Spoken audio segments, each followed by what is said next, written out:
Yo, it's your boy Ryan, Northwest Sports Fanatics, back at you with a new video. Today is Friday, August 9th, 2024, with your boy Ryan and the Northwest Sports Fanatics. Make sure you guys subscribe to the channel. Smash that like button either now or on your way out.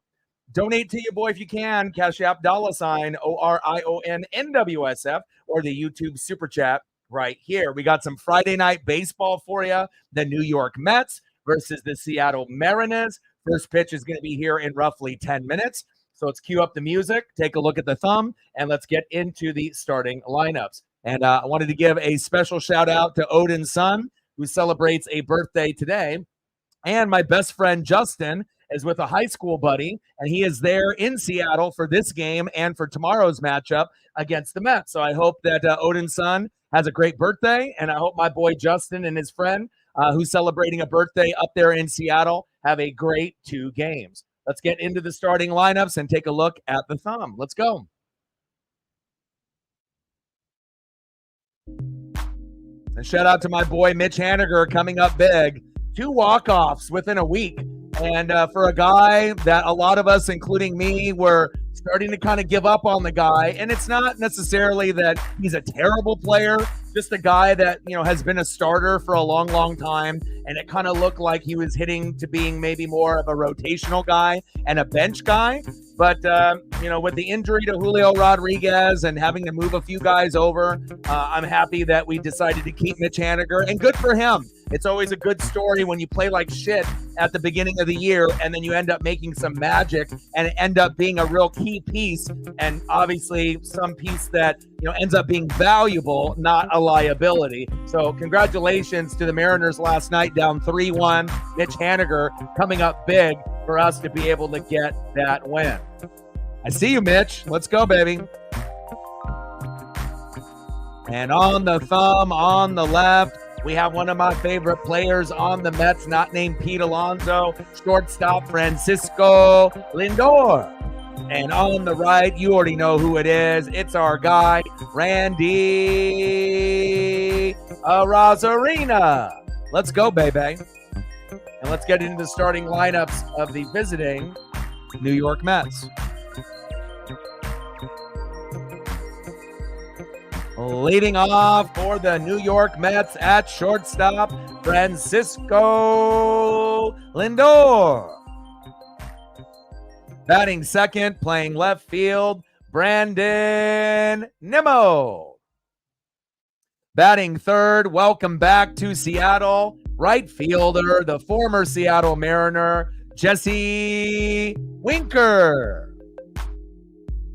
Batting cleanup, batting fourth, first baseman, Pete Alonso. Batting fifth, the former Dodger, DHing for New York, J.D. Martinez. He would have made a great Mariner as well, but we didn't have enough money for him. Batting sixth, playing second base, Jeff McNeil. Batting seventh, playing third base, Mark Vientos. Batting eighth, catching tonight for New York, Francisco Alvarez. And batting ninth, playing center field, Harrison Bader. And on the mound for the Mets with a 6-7 record, an ERA of 3.95, it is Jose Quintana. Mets got some nice looking photos. I see you, Mets.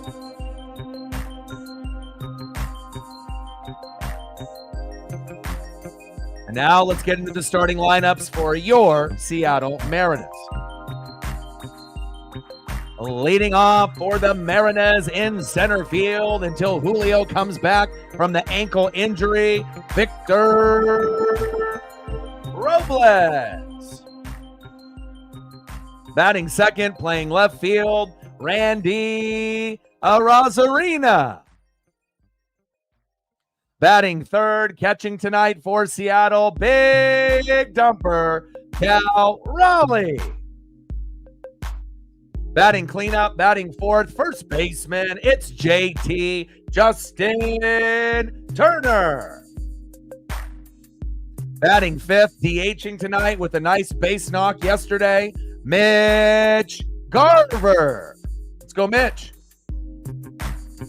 Batting sixth, playing third base, Demo Dylan Moore.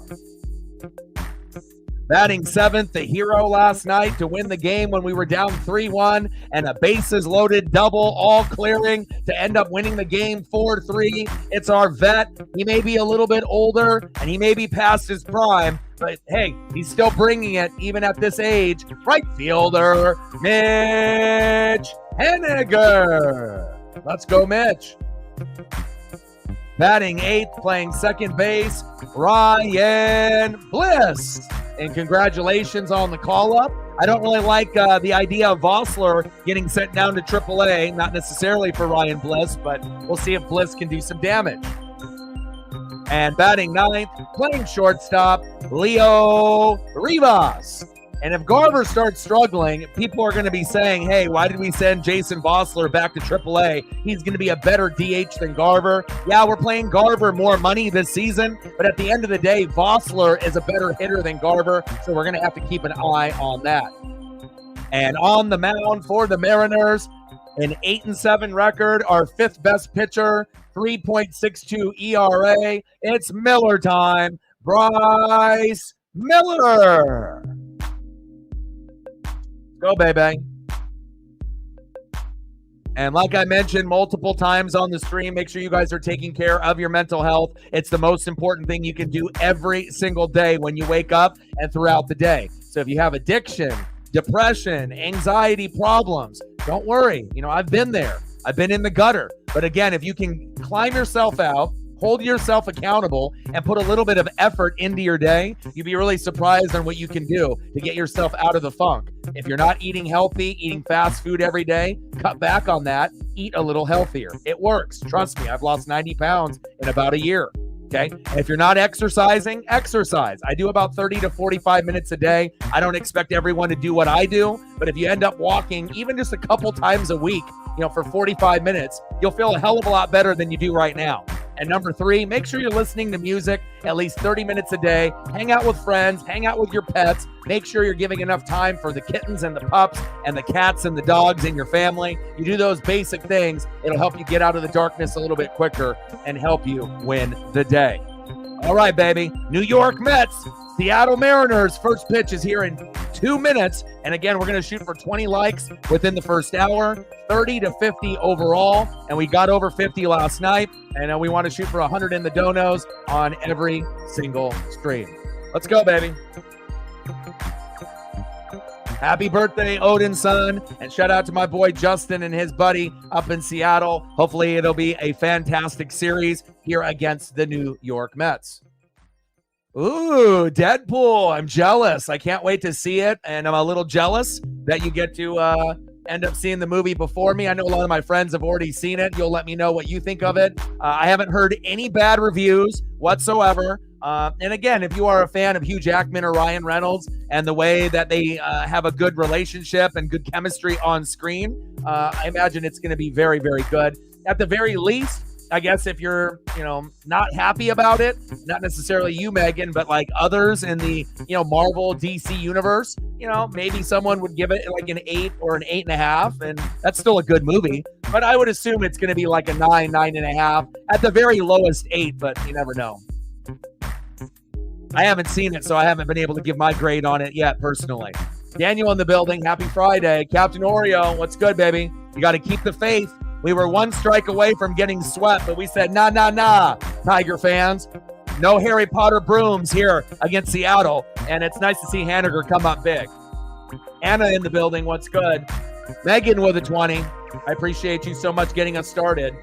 Stacks on stacks, racks on racks, little Cactus Jack, bang, bang. And since you are going to be out shortly, I can start it off with some Anson or whatever you like, and then I can drop those photos, and then I wish you the best on your movie trip with the Deadpool and Wolverine. I'm very excited for you.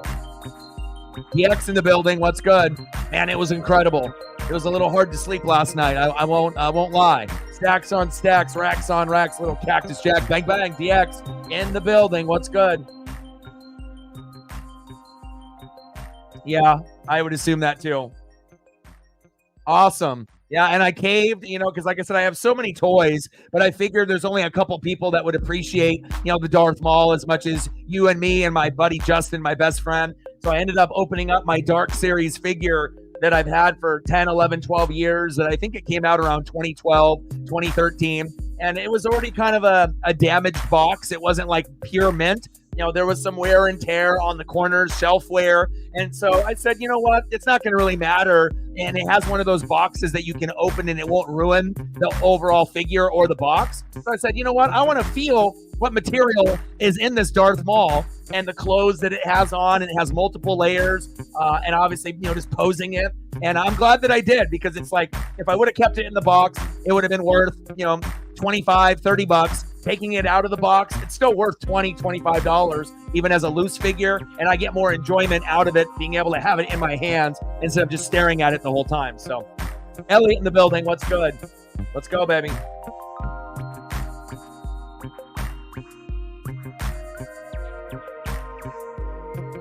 How's everybody doing this Friday evening? Get some photos prepped here for Megan, and let me know when you are just about to leave, but I should be able to get some of these photos up for you now, and that way that we won't have to worry about that. See if I can pull up maybe 8 or 9 photos here before we get into all of the action.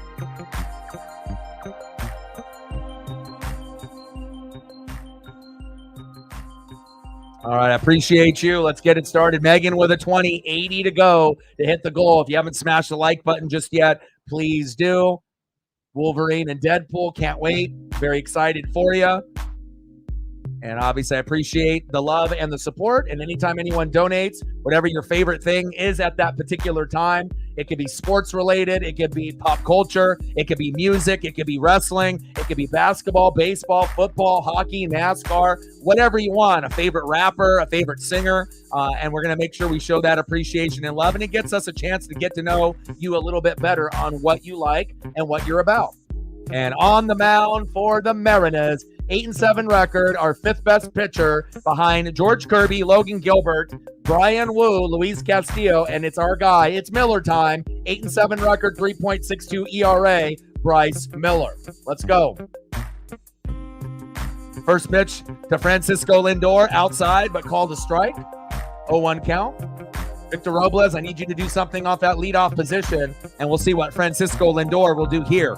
We got to make sure we limit the damage with Lindor, Nimmo, Winker, Alonso, and JD Martinez. And this Mets team has been the hottest team, since I believe June 1st to June 3rd. They have a very good record, 30-plus wins, under 20 losses. They've been hot, and they're in a position kind of like the Mariners that if they make the playoffs, even though they traditionally choke at the end of the year, maybe this is the year the pitching doesn't get beat up, and maybe the hitters can get hot at the right time and not peak too early. Big swing and a miss, and down goes Francisco Lindor. And maybe they'll be able to make a wild card and do a little damage. I trust Elliot's Padres more than the Mets, top to bottom in the order, as well as their pitching staff. But New York, they have been hot as of late. Here we go. First punch out for Bryce Miller on Lindor, and that's a great sign. Sometimes Lindor will go yard right out of the gates or a single, double, triple. So we'll take that. Nice job, Bryce. Next up for the Mets, left fielder Brandon Nimmo. Let's go.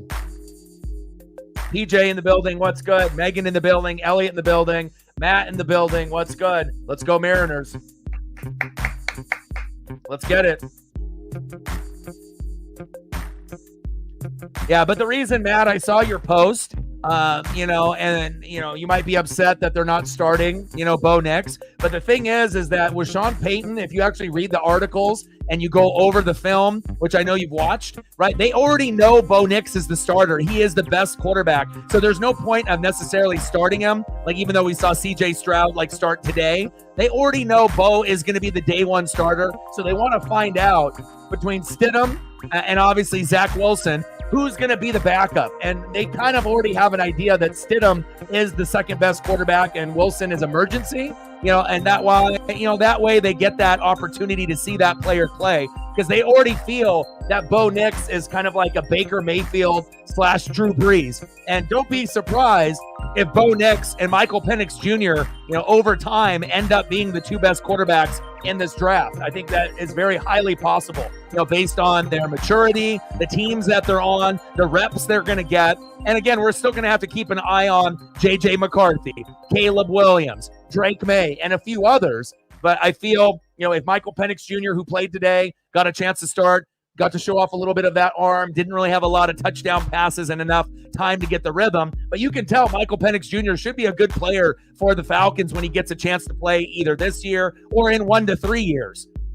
Nemo dribbles that one foul towards first base, count is full 3-2. But with Bo, they already expect him to be kind of like a Baker Mayfield, Drew Brees. And if you actually look at the touchdowns, the interceptions in camp, he by far is the best quarterback in this, training camp / preseason era. If you're looking at a lot of the stats, I ended up, breaking down a lot of the stat line, and he is by far leaps and bounds, way more touchdowns and interceptions than anyone else in camp. And again, when you're in camp, you're not necessarily going to be going against the ones, and going against like a true NFL game, but still it is a sign of things to come with possible success with Denver. But it's not necessarily going to be just Peyton and just Bo.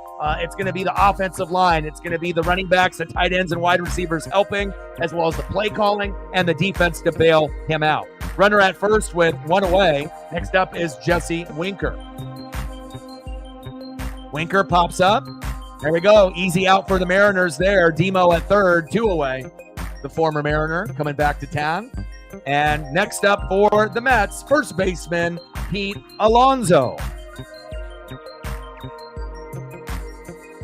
But I like what I saw from Michael Penix Jr. against the Dolphins. I would have liked to seen him get a little bit more time or throw a touchdown pass, but just because he didn't doesn't mean that he's not going to be a good player. But we'll see where these players, end up, 3-4 years down the road.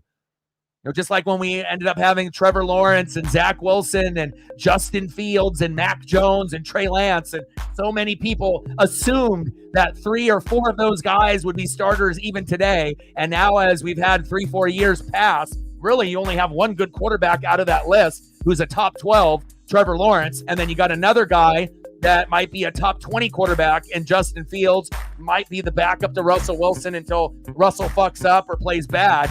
But that's not that good. So again, we can be all hyped up for a lot of these guys now, but in reality, you're probably only going to get 1 or 2 that pan out, 1 or 2 that are going to fail, and then 1 or 2 that'll pan out on their second or third team.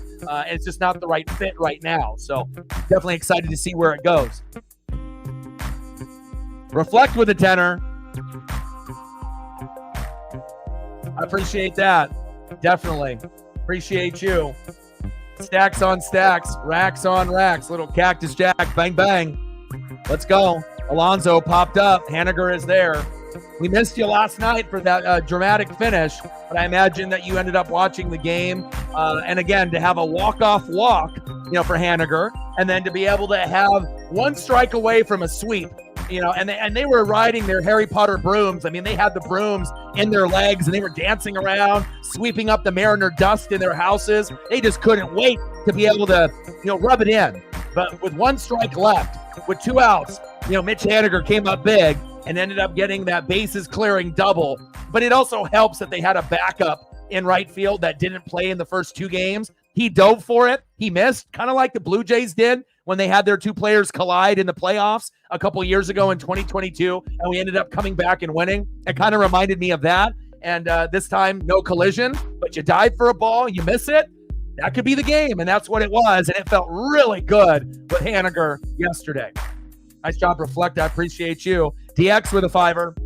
I think it will be. I think it actually will be an entertaining series, better than the Tiger series. And the Mets are in position to be a wild card team, just like the Mariners. So it's not like the Mets are 10 or 15 games below 500. They actually have a better record than us. They're 61-54, and they're the hottest team since June 3rd. I believe their record is like 37-19. So it's not going to be easy.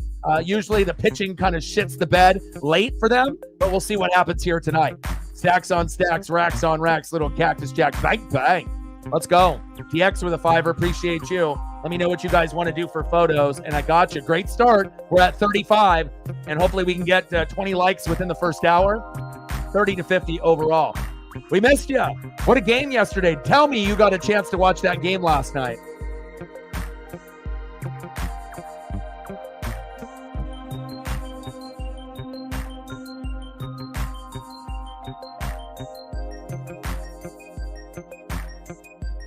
Go.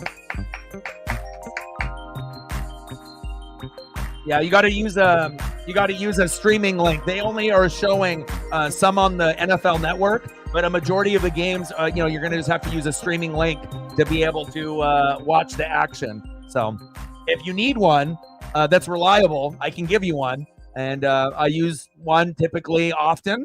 I have two that I use. I have my primary, and then I have my backup. The primary is maybe off by maybe 5 seconds from live TV, maybe 10. And then the other one is my emergency backup, and that one's usually about 30 seconds behind. But again, usually when one is down, the other is down as well. But normally I haven't really had any issues. There's no viruses on your phone or your computer or your tablet. You just got to close out a pop-up, and then you're good to go. So. But a lot of the games are not going to be televised. Like the Bucks and the Bengals, me and DX's favorite teams are going at it tomorrow. I'm not going to stream it, but I will watch it. But that's a game that is out of market here in Oregon for me. But again, I got a link to watch, and I'm definitely going to tune into some of my rookies and some of my backups. Don't know if Bucky Irving or Jaden McMillan are going to play for my Ducks and Huskies, or Colt from the Huskies from your tight end. But I'm going to keep an eye on them, and hopefully I get to see a little Bucky Irving out there. Bottom of the first, 0-0. 1-2 count to Victor Robles. And again, on the mound, we have Jose Quintana. 6-7 record, 3.95 ERA. So a great matchup for Bryce Miller, where it's an even pitching matchup. So I think that as long as the bats come alive, 4 runs, 7 to 10 hits, we'll have a good chance to win here today and a good chance to possibly win the series. Big swing and a miss, and down goes Robles. A little rare for him to be striking out. Normally we get a base hit right out of the gates to give us momentum, and hopefully he'll get back to that. 1 away. Next up, left fielder, Randy Arozarena. Let's go, Randy. Let's get off to a fast start, baby. Let's go. Appreciate everybody in the room. Love you. Appreciate you. And let's see where we're at on the likes. Have you guys smashed the like button yet? Looks like we only got a third of the people in the room that have done it. So now we're at 10. So we hit the first primary goal. Now we need 10 more within the first hour, and then we'll be cooking for 30 to 50. And the closer that we get to 30 likes in the stream, that's when we have a better chance of getting to the higher number of 40, 45, and 50. So let's go, baby. Bottom of the first, 0-0, Mets and Mariners. I really like this matchup. I like the Mets jersey colors as well as the Mariners. And hopefully we'll be able to do some damage here, and it won't be as depressing as the Tigers series was. And I think that, with the Tigers, we unfortunately did the thing that we hate doing. We played down to the competition, and we tried to treat the Tigers as like a White Sox or an Oakland A's. And anytime you treat a team like a bottom feeder and they bring their A game and you're kind of coasting with like a C, you can get your ass kicked. And then if they beat up on you early, sometimes if you rally late, it's not good enough. But with this particular matchup, based off the Mets record and what the Mariners bring and how shitty we played against the Tigers, big swing and a miss, count is full, 3-2 count, 3 balls, 2 strikes to Randy Arozarena. I feel that this is going to be more of like a kind of a playoff matchup. This is going to be more of like a good team against a good team, going against Mariners and Red Sox, Mariners and Phillies. It'll be like that. And hopefully we won't win 1 out of 3 against Boston like here in the Mets. We can win 2 out of 3 like we did against the Phillies. And then we got Randy with a walk here. Let's go, baby.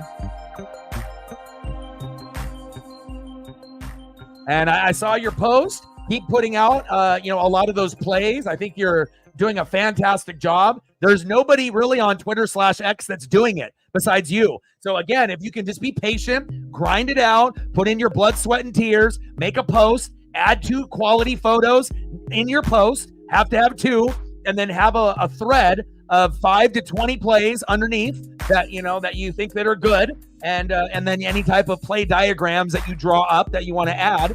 And again, the hardcore fans are going to appreciate it. The Madden fans, the college football fans, people that actually played football in junior high and Pop Warner High School or Division II or Division III college ball, or any type of coach, is going to appreciate it. But again, for some people, it's going to go over their heads because they're not going to understand it. It's too complex for them. But for the people that do understand it, or the people that want to support you, they will. And anytime you put out a new post, I'm going to go through everything, and I'm going to support you and like it and share anything I can when I can. There we go. Popped up from Cal Raleigh, 2 away. And hopefully Cal can get going at some point here in the series. Hopefully he'll hit a home run or 2. Next up, first baseman, JT, Justin Turner. Let's go.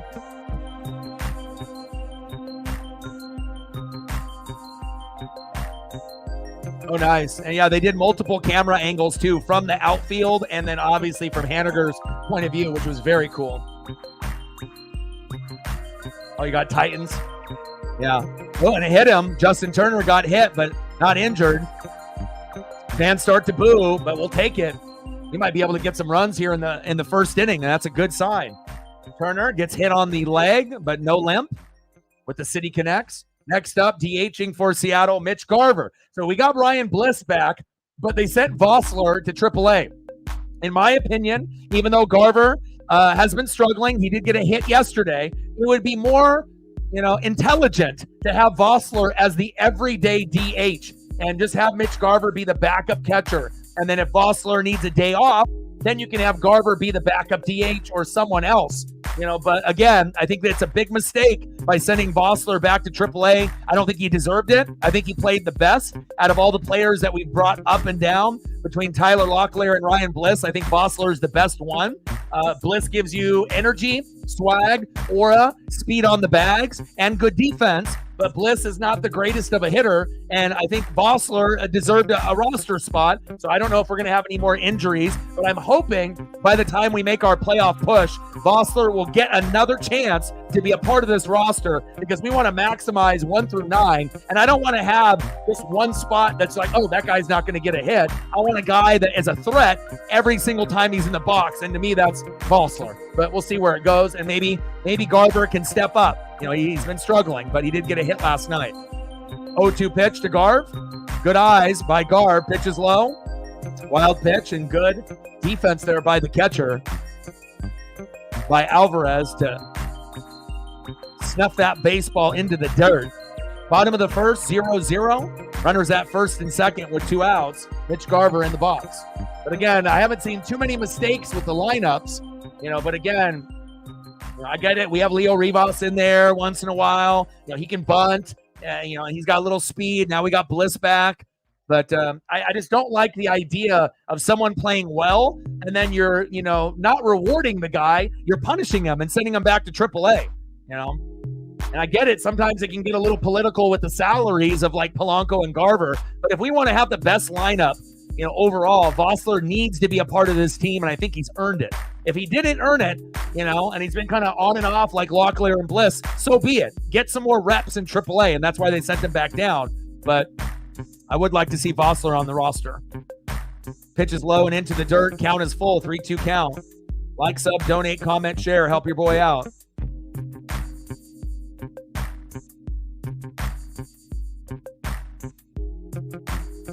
Go, baby. Come on, Garv.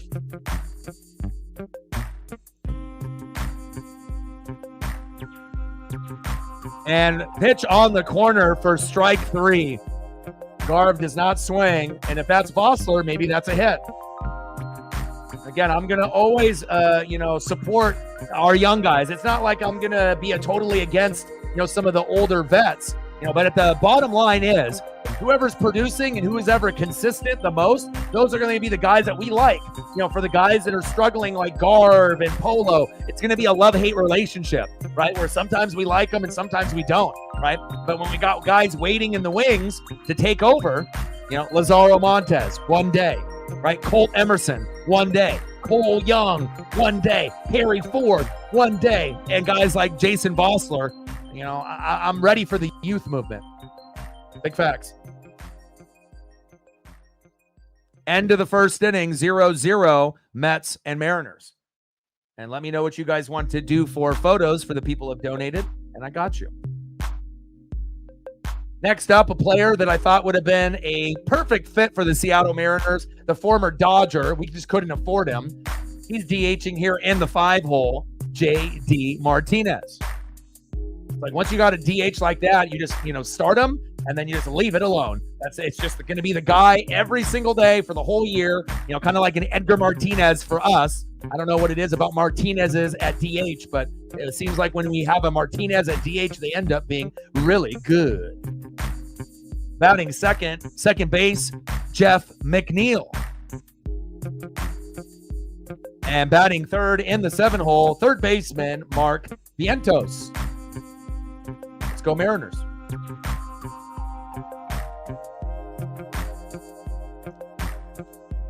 Yeah, I know you got to get going here pretty quick. Let me squeeze those Steffens in for you. Since you're going to be going to a movie here in a moment.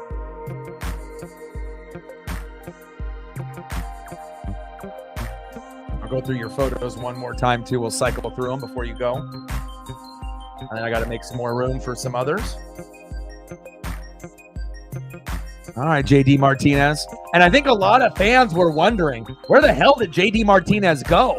And I think a lot of fans, they knew that he wasn't on the Dodgers, but you haven't really heard a whole lot from him. 259 average, 12 homers, 53 ribbies on the Mets. And again, the Mets team overall started off really slow, but they've really picked it up since June 1st.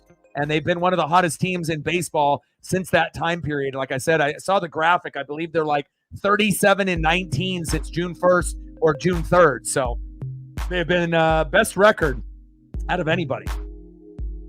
Top of the second, 1-1 count from Miller to Martinez. Martinez, little dribbler, throw to first, got him. One away. Go through the photos here for Megan before she has to go.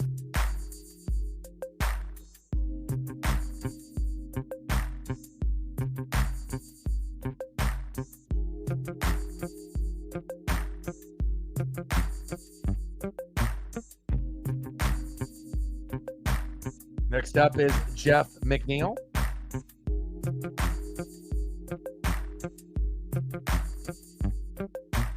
Appreciate you. All your support means everything. McNeil. Robles is there in center field. 2 away. Nothing there for Jeff. Next up, third baseman, Mark Vientos. Appreciate you. Let me know what you want to do. Reflect and DX, and I got you. I got to make more room here. Hope everyone's having a fantastic Friday. We got 2 hot days today and tomorrow around 87, 88. And then we're going to go on to a cool spot where we're not going to have a heat wave for about 7 to 10 days. And we're going to have weather in the 70s and the low 80s. So I'm super excited about that. Probably won't even have to use the AC for about a week. And that's exciting. Can have the windows open, feeling the cool breeze. And, give me 70, 75 with a breeze rather than 90 to 100 and that smoldering humidity. So 1-0 pitch to Vientos by Bryce Miller on the corner. 1 ball and 1 strike. Yes, I saw the Coca-Cola promo photos. I sent them to Britt, and we're big Chase Elliott fans, and we are very excited. Even though it's only going to be for 1 race, I would rather have Coca-Cola than the Hooters, sponsorship for Chase Elliott. Napa know-how. And I dug up my vintage Michael Waltrip. It's like one of those signs that they have at the pit. And my boss from 15, 20 years ago at one of my old warehouse jobs would go to the Vegas race every year, and he ended up getting me a program. And then he knows how much I like Napa, and I wasn't going to get a Jeff Gordon or a Jimmy Johnson. It was either going to be Dale Jr. or in the Budweiser 8 or possibly the Michael Waltrip for the Napa. And he ended up getting me this very hard plastic. It's like a flag that they have in the pits. And I ended up digging it out of my collection and sending a picture off to Britt to show and a few others. It's cool, man. And we've had a 2-week off period of NASCAR, and I'm very excited to get back into it. We got 4 races left until the playoffs. 3-2 pitch to Vientos. Dribbler towards third base. Gets past Demo. Vientos going to 2, and it's a stand-up double for Vientos. Dylan Moore out of position. If Hollywood Rojas was there, maybe he ends up making that play. Nice job, Mark Vientos. Stand-up double towards the third base line. Exit velo 104.8, crushed it. Nice job. Next up, catcher Francisco Alvarez. Like, sub, donate, comment, share. Help your boy out.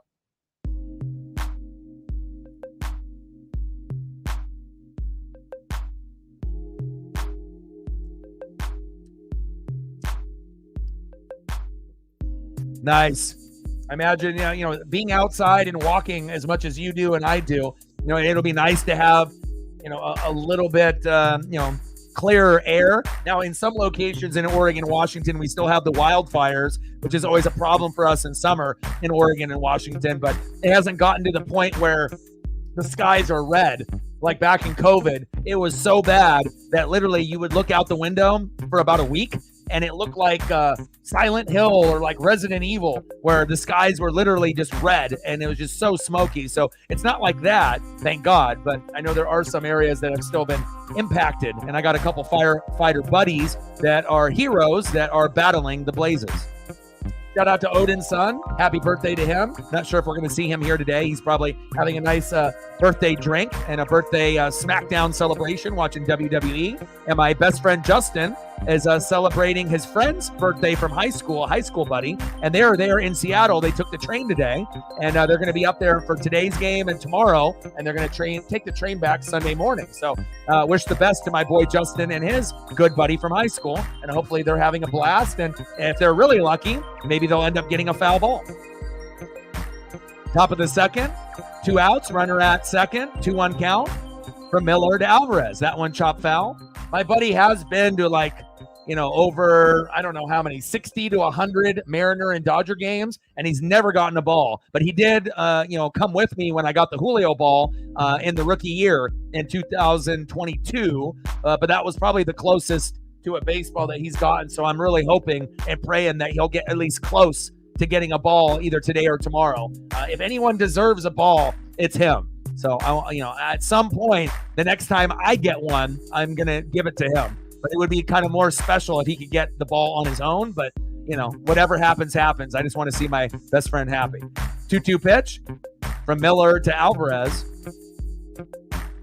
That one chopped behind the plate, foul. But I do have some cool gifts waiting for him. He doesn't have any Julio Rodriguez autograph memorabilia yet, so I was thinking about maybe giving him a Julio autograph, rookie card, to add to the collection. That'll be something that I know that he will cherish, and he loves the Blazers a lot more than me, and I got so much Blazer merch that I can give him that I know at least he'll appreciate it.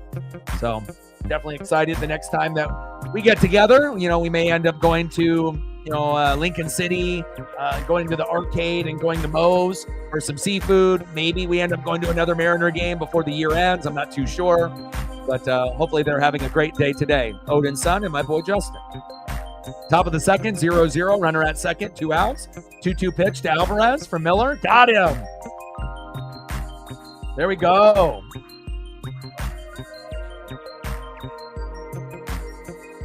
Good start for our boy, Bryce Miller. It's Miller time. Let's go. Nice job, Bryce.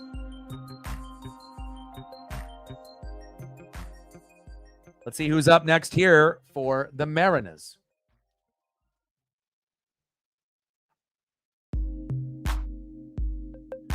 Next up for the Mariners at third base for Hollywood Josh Rojas, it's Demo Dylan Moore. Batting second, the hero last night has had 2 walk-offs within the last 8 days. Right fielder, Mitch Haniger. And plus, having less guys that can play outfield, left field, center field, and right field, and more guys that can play first base. This was the right move to be able to keep Haniger and let Ty France go. Viva La France, we're going to miss you. But, hey, Ty is, was on a little bit of a slump, getting a little bit older. And now, getting guys like Justin Turner to take the spot, it makes sense. But with Haniger, you might lose some playing time when Julio comes back because they're probably going to move Victor Robles to right field. But again, so far, so good out of Mitch Haniger.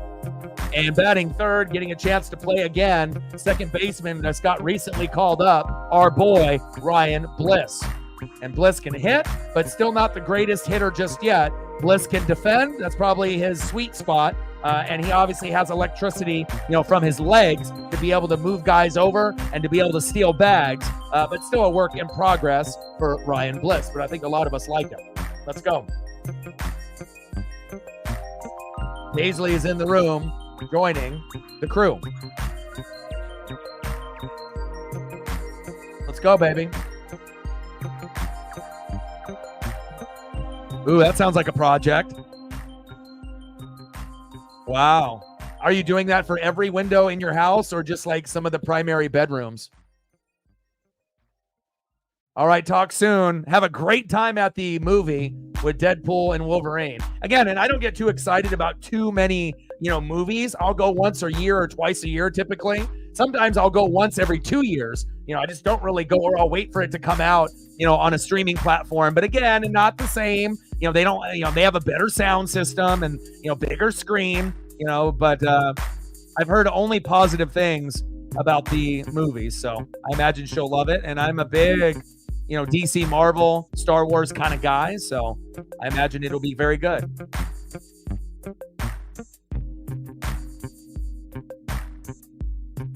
Timo struck out swinging. 1 away.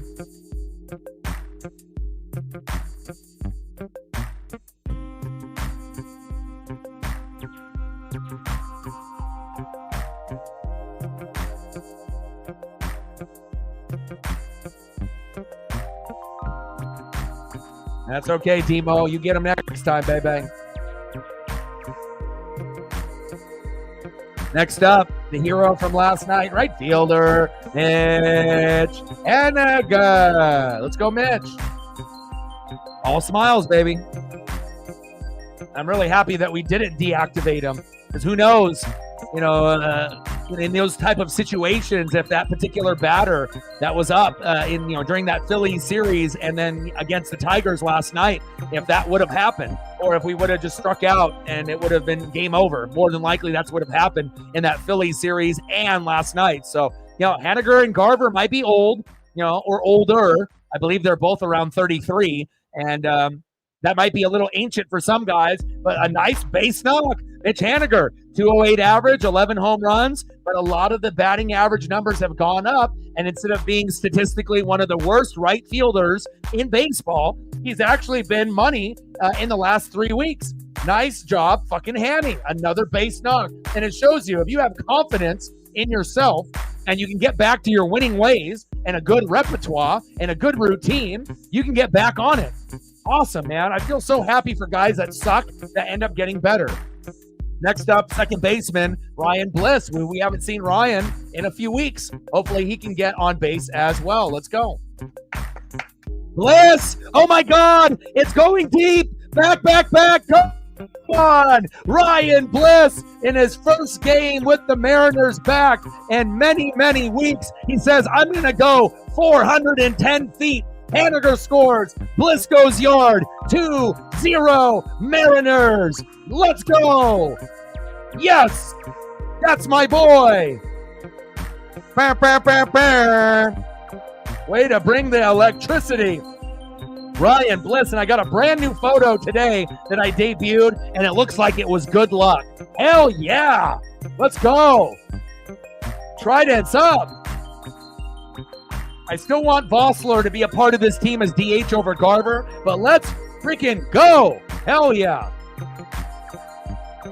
Rivas pops up and flies out to center, 2 away. 2 windows, living room, dining room. Good. Let's go. Reflect coming up big. Thank you so much. Stacks on stacks, racks on racks, little Cactus Jack, bang, bang. Thank you so much. I appreciate you. And every dollar counts. Again, not everyone is going to be able to do the things that Megan and Reflect and a few others like DX do, typically on an almost daily basis, popped up. And McNeil is there, but the damage is done by Ryan Bliss. But thank you so much for your generosity and support. Last night, we were way under goal, and I was just trying to get us to 50 likes. We came back, and we had a big dono from Megan as well. And again, anytime you can get, 20s, 50s, 100s, 200s, 300s, 400s, 500s, it's huge, and it makes a huge difference. And again, Paisley, the food costs a lot. I don't need to be rich. I just need to be able to pay the internet bill, be able to eat, take care of Paisley. And thank you so much, man. Big support from one of our goats and one of arguably one of the smartest on the channel, as far as sports and football is concerned, not biased. And I feel, our brains are kind of linked up, especially on that fantasy football end, as well as baseball and any kind of sport. You think the way that I think. And when you go deeper in sports and analytics and metrics, it gives you a better understanding of sports in general. And thank you so much for being a part of this channel. Thank you so much for your generosity. And again, it means everything. Thank you so much. $100 dono by aboard Reflect. Let's go. Megan with 100 yesterday. Reflect with 100 today. Let's get it. Bang, bang. Appreciate you. 2-0 Bliss. Captain Oreo getting in on the action. And again, don't be intimidated, by people doing 10s and 20s and 50s and 100s. Even 99 cents fucking matters. Thank you so much. It really does matter. Everything adds up at the end of the day. Stacks on stacks, racks on racks, a little Cactus Jack, bang, bang. And again, for the people that think that $1 or 99 cents doesn't matter, it does, because that could end up leading to me getting, a new dog bone for Paisley for like 15 to 18 bucks, maybe a new chew toy, maybe, add that $1 to the $83 bag of dog food I got to buy once a month, or whatever it may be. So thank you so much, Captain Oreo, and it means a lot, as well as Reflect. Let's go. $100 dono, dollar dono. You guys are awesome. Thank you so much. And I'm being 100% sincere, like every dollar counts. It's the biggest thing you can do to show support on someone's dream and their channel. One thing is to like the stream, to subscribe to the channel, to be able to share content on social media, Twitter/X, Facebook, or Instagram. But the thing that you can do the most, besides being a positive influence in the chat, right, is also showing that love if you can, obviously with the donos, if you have that in your financial budget to do so. And thank you so much. Let's go, Bryce. Top of the third, 2-0 Mariners. And our boy with the brand new photo coming up big, Ryan Bliss. Hell yeah. And I didn't know that Ryan would go yard, but I did have a feeling that he had a good game. I thought maybe he would go 2 for 4 today, and then the photo, obviously, it might have rang true. Let's go. Let's go. Next up here in the box with the 2-1 count, center fielder Harrison Bader. Chopper towards third, foul. Let's go.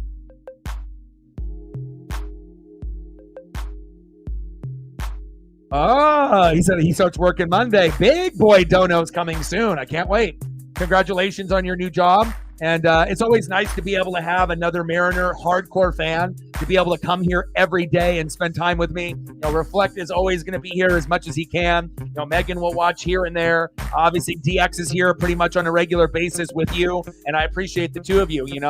Again, like I said, to be able to grow the Mariner fan base, and again, as more wins we accumulate, and the better we do, and the deeper we go in the playoffs, and the day that we end up making a World Series and win, that's probably when this channel will blow up.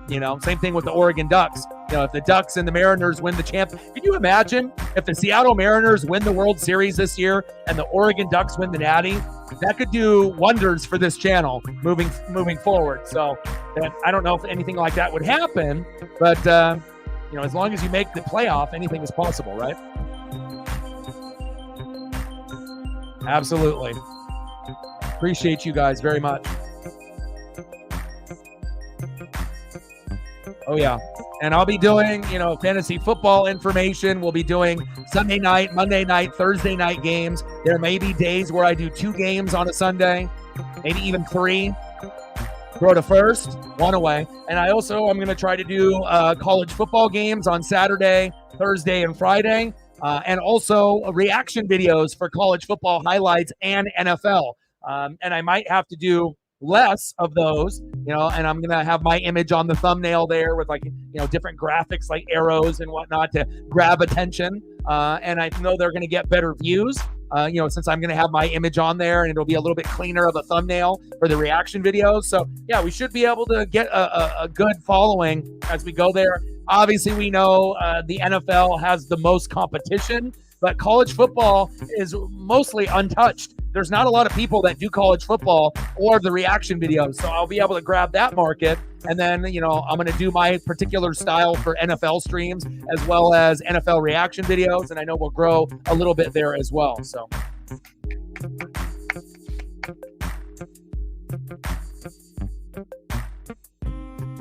Oh, no worry, DX. Take care of you. The number one thing is I love the appreciation and the support. Big swing and a miss to Francisco Lindor. 1-2 count. But the last thing that I want is for someone that can't afford a big donation, and then they end up donating $50, and then they end up getting their cell phone turned off, or they can't pay their PG&E bill, electricity, or, they have something that they have an obligation to that they can't pay. Always make sure you're taking care of you first. And of course, I, need, donos to be able to survive and pay bills and continue to do the dream. But the bottom line is there will be others that should be able to step up, for the people that have situations. So that way that if you need to take care of you, someone else will be able to, help out on the load of the donos. So again, anyone that can end up donating, it's great. It makes my heart full. I love you guys and I appreciate it, but never put yourself in a position to hurt yourself financially just to be able to get the extra love and support from me. I'm still going to, over Randy Arozarina's head from Brandon Nimmo, stand-up double from Nimmo again. But again, I do appreciate all the love and the support. And from some of the heavy hitters, they will be doing 20, 50, 100, 200 when they can. And if you can only do, 1 to 5 or 1 to 10, that still is going to be special to me, because again, there's going to be a lot of people that watch me that never will donate to me ever.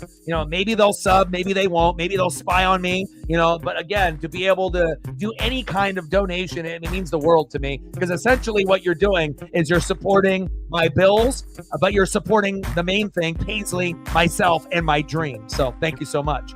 Top of the third, 2-0 Mariners. Next up, the former Mariner, Jesse Winker. 259 average, 11 homers, and 46 ribbies, which is pretty good for fucking Jesse Winker, let's be honest.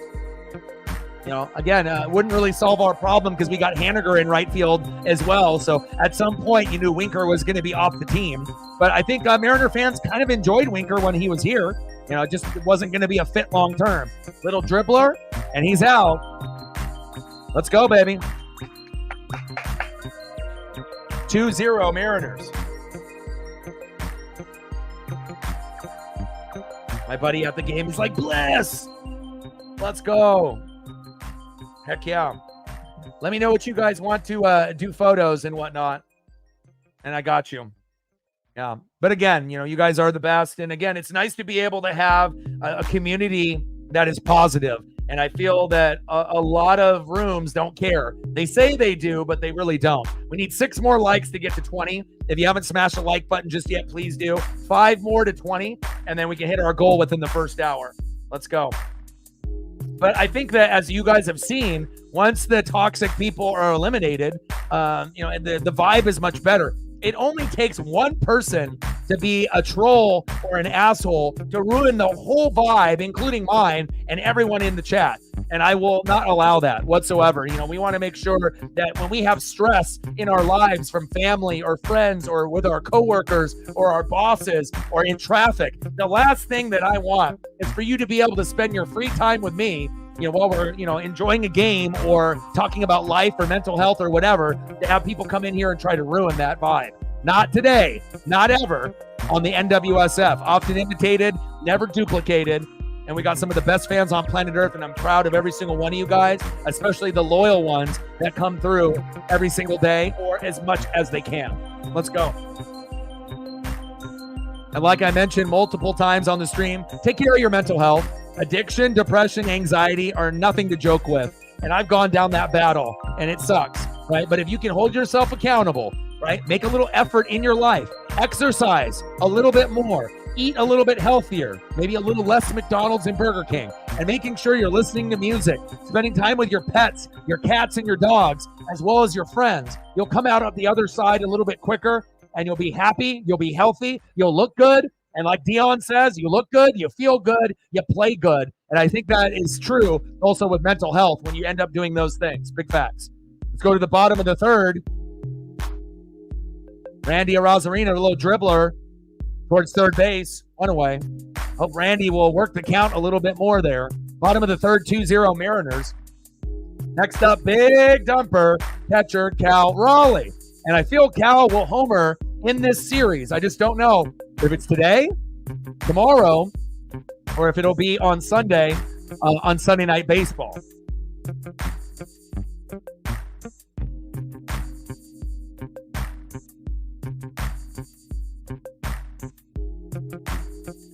And I'll definitely have a lot of new nicknames, catchphrases when we go into the NFL and college football season. And I imagine some of the other streamers and personalities on TV will take notice.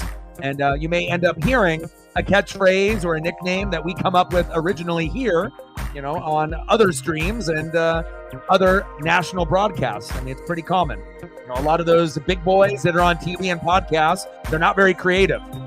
They read off a teleprompter. They're not really, putting in a lot of effort and time on the film study and watching the games and reading the articles. They cut corners. And I can't wait to be able to get into the NFL regular season as well as the college football season. Super excited.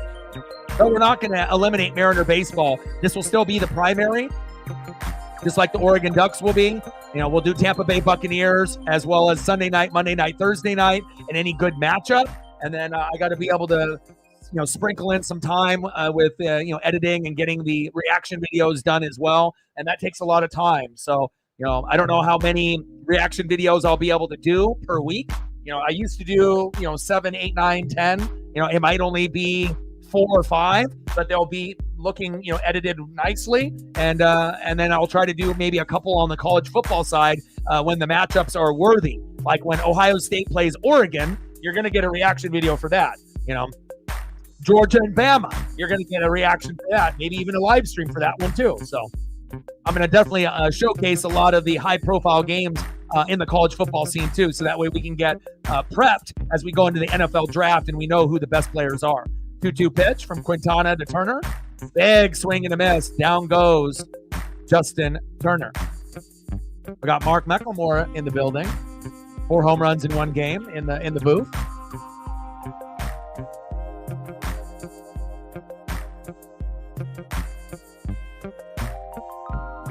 Or that was Cal Raleigh, excuse me. Next up is Justin Turner. I keep cutting the video away here. Go, Justin. Oh, yeah. Yeah, a home run every day would be great, right? And it's possible he could hit 2 in one game or 1 in one game and 1 in the other. That would be awesome. Got to get that batting average up.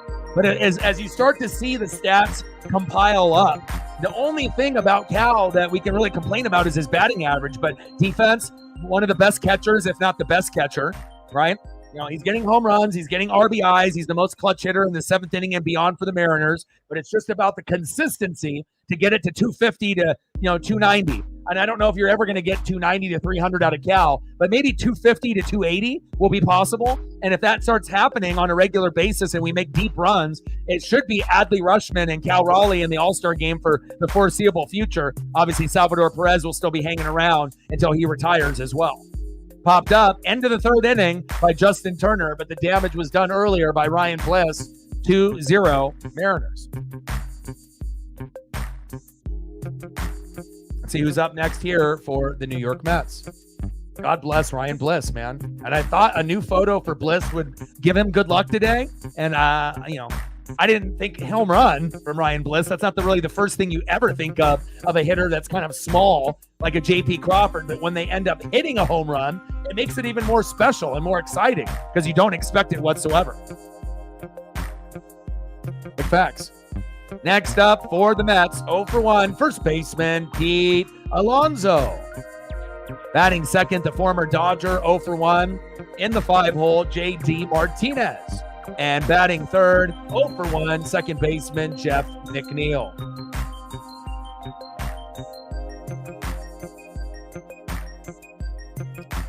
It all depends. Because I'm going to be covering the league as a whole, and I know you like Iowa, but if Ohio State, beats Iowa 50-3, probably not going to do a reaction video to that unless I got a bunch of Ohio State people that message me that want me to do it.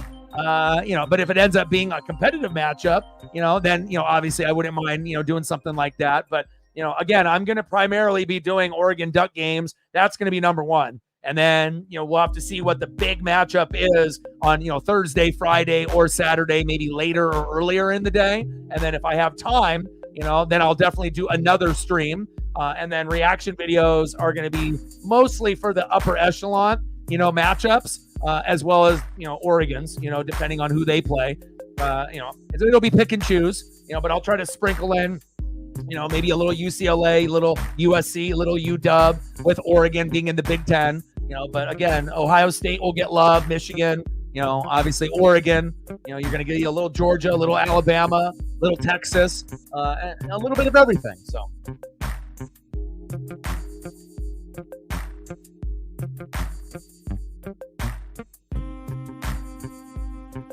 Pete Alonso here in the box in the top of the fourth, 2-0 Mariners. And if you're just tuning in, Ryan Bliss with a 2-run jack to be able to give us this 2-0 lead. Let's go. And that was in the bottom of the second, 410 feet. Haniger scored. That's a pretty good distance. It wasn't like 360 or 350 or 370. Over 400 for a little guy. That's big.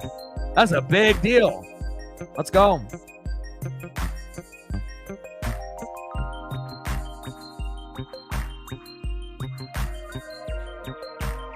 One pitch. Big swing and a miss. 1-2 count to Pete Alonso.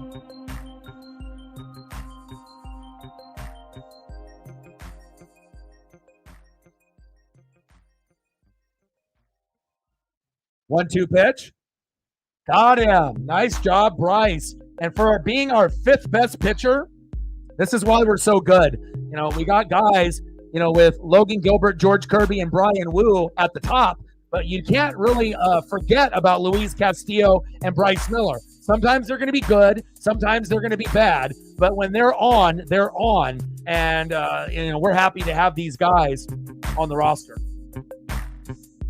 But I'm really excited for Durangelo, the switch throwing pitcher that we drafted this year. And that might be a guy that takes Castillo or Miller's spot in the future as our 4 or our 5-hole pitcher. And can you imagine if Durangelo can get it going and he can pitch from the left one inning and then the right from the other, he'll be must-see TV.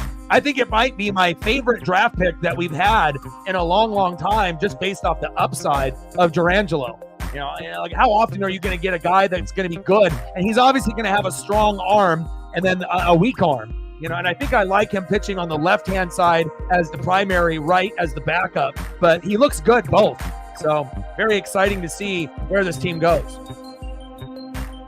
Yeah, hopefully Iowa's offense is better. It was terrible last year. Your defense was money, and you were holding teams to low scores in the Big Ten for the most part, besides like a Ohio State or Michigan or Penn State. But offense was like non-existent. There was many games where they were getting 3 to 13 points, and in college football, that won't cut it, especially when you get teams that are throwing up 30, 40, 50, 60, 70 points. So pitches outside to J.D. Martinez, one of my favorite DH individuals, former Dodger, now on the Mets, 2-2 count from Bryce Miller to J.D. Martinez. I saw that. 2-2 pitch. Got him. Wow. Bryce is on one today. 2 up and 2 down. But that's when you know when Bryce and Luis Castillo are good, is when they're getting Ks early and they're limiting, very minimal hits, or they have, 4, 5, 6 strikeouts, at this particular juncture. And it helps that we got that home run, but we only have 2 hits apiece. We got the home run by Bliss, but Miller has already got 5 Ks, Quintana 4. That's when you know that Miller is having a good outing. He hasn't given up the big hit yet, the big RBI, the big home run. Normally when our pitchers fuck up, they fuck up in the first 2 innings and they give up 1 to 4 runs. And when they fuck up 1 to 4 runs in the first 2 innings, they're probably not going to make it to the 6th inning unless they can correct their mistakes. So a lot of times they'll lose control and they'll lose speed and location by the 5th inning. And then they usually give up a couple runs or hits at that time. And then we're down. But today, Bliss, great. Miller, great. And again, the Mets are a good team. They're a wild card team right now. They're the hottest team since June 3rd. I believe their record is like 37-19. So again, this isn't going to be easy, but so far we're playing well with the City Connects. There's a little base knock there by the Mets. Nice base knock there by Jeff McNeil. Next up, 1-for-1 third baseman Mark Vientos.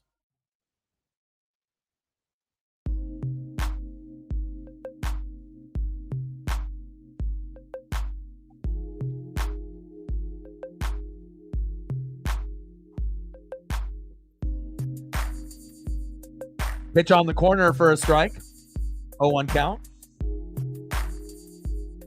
Like, sub, donate, comment, share, help your boy out.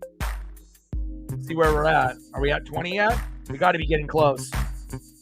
We are at 16. We need 4 more likes to get to 20. I don't know, PJ, if you've smashed the like button just yet, but if you haven't, please do. We need 3 more to hit the goal for 20. We just broke the hour mark. We definitely hit the dono goal, so thank you so much to the great Mariner fans in the building. I love you guys, and I appreciate you. 0-1 count for Miller to Vientos.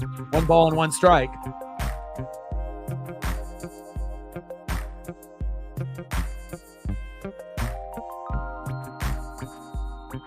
And the sooner that we can get to 20, hopefully we can get to 30 to 50 overall, especially if the game gets a little bit closer late. We'll get a lot of these bettors and people that don't give a shit about anything besides winning their parlay. And you can tell when those people come in, they're either looking at the score, hoping the Mariners win or hoping the Mariners lose, hopefully that they get their parlay for X amount of hits or X amount of runs,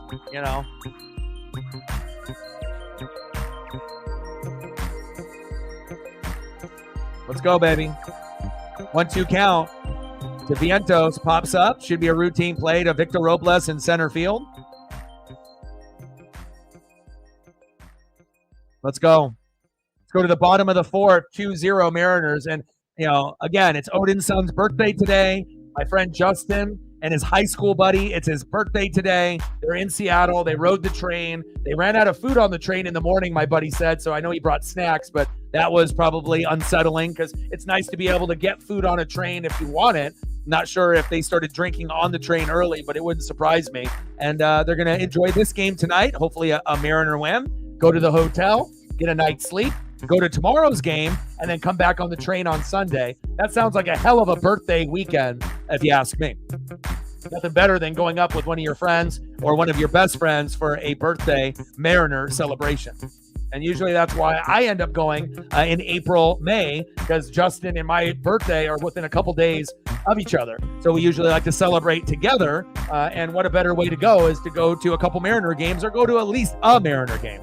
So, all right, baby. Let's see who's up here for the Mariners. Should be Jason Vossler, but we sent him down to AAA. Hopefully he gets a chance to come back up. But maybe Garv can light a little magic in his bag because, it hasn't been good as of late, but he did get a hit last night. 0-for-1 with a K. No death threats, no threats in general on social media or in person. Let's go. Mitch Garver in the 5-hole. Batting second, playing third base for Hollywood Josh Rojas, it's Demo Dylan Moore. And batting third, the hero last night, walk-off, Bases clearing double, right fielder Mitch Haniger. All smiles, baby. Let's go. And again, any photos that you want to be able to see reflect DX, Captain Oreo, just, comment below, and I got you. I know sometimes you guys don't really care about the photos. Some people do, some people don't. Some people want them, and some people don't really care, but it kind of depends on the flow of the game. But, if there is anything that anybody wants to see that has donated, just holler in the chat, and I got you. All right, we're in the bottom of the fourth, 2-0 Mariners. Ryan Bliss with a homer in the bottom of the second. A very unexpected homer in his debut, coming back up from AAA, the Tacoma Rainiers. I gave you a brand new photo. He delivered, and let's see what we can get here now out of Mitch Garver. An unexpected Mitch Garver home run would really do a lot for his mental health. And not only the mental health of him, but the mental health, I think, of the team and the fans. Lauren in the building. What's good? Oh, no. Prayers up for the wifey. X-ray on the footy. Hopefully it's not broken. Go M's.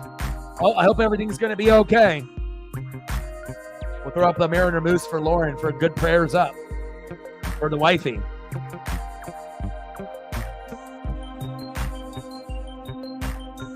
All right, Mariner Moose for good luck. Do you think it's broken? Sprained? Hopefully it's not too serious, but Mariner Moose Maurice is praying for you. Praying for you, Lauren. Lauren and family and wifey. Okay, I got you. 2-2 pitch. Garver.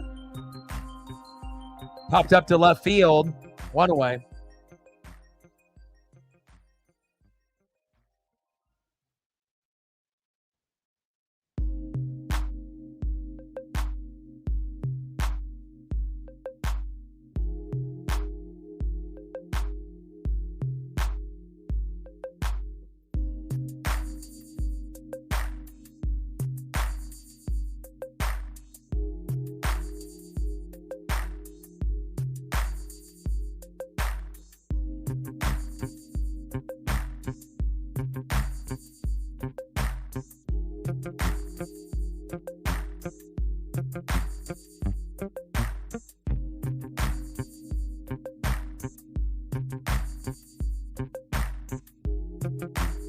Bottom of the fourth, 2-0 Mariners, one out. Quintana on the mound, 48 pitches in.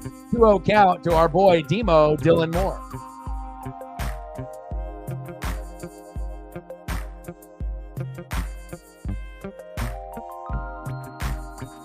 Brew's pretty good. Demo out to left field. Good catch. Same spot as the previous hitter. 2 away. Next up, our boy, Mitch Haniger. Let's go, Mitch. And obviously, this is the concept for Chase Elliott's Coca-Cola car. And he's only going to be doing it, I believe, for one race. I prefer the blue, white, and yellow. Nampa know-how. But if we're going to be going with the red, Coca-Cola, Dale Earnhardt and Dale Earnhardt Sr. ended up doing Coca-Cola in the late 90s. So I got a couple of things of memorabilia, of when they ended up rocking that particular company decal on the car. And I like it a lot better than the Hooters. I mean, obviously the Hooters girls, when they end up showing up and they're on the car modeling, obviously I know some people would rather prefer that. But if we're talking about color scheme, give me Coca-Cola all day. I think it looks better than what the Hooters car decal looked like, besides when the Hooters girls were modeling. 1-2 count to Mitch Haniger. Bottom of the fourth, 2-0 Mariners.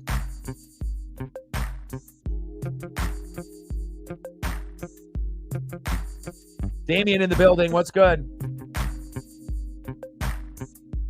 Bottom of the fourth, 2-0 Seattle with 2 outs. Quintana on the mound. 1-2 pitch to Mitch Haniger, who is 1 for 1 so far today. Pitches outside. 2 balls and 2 strikes. I feel that, like I said, as far as baseball streams go, there's a few people that do baseball streams for their favorite teams that's out on YouTube. But based on seeing how other people do the baseball games, I definitely feel that we are one of the best on YouTube for not only baseball but sports in general. You get the most variety here: baseball, basketball, football, hockey, college football, college basketball, WWE, AEW. I mean, there really isn't anything that we don't do. But as we get better and better and we keep growing, this will be a destination for baseball fans, not just Mariner fans alone. 3-2 pitch, Haniger, right up the middle, throw to first. And that is the inning. End of the fourth inning, 2-0 Seattle. See if we can find some other photos here for DX. But I'm very excited for the race this weekend.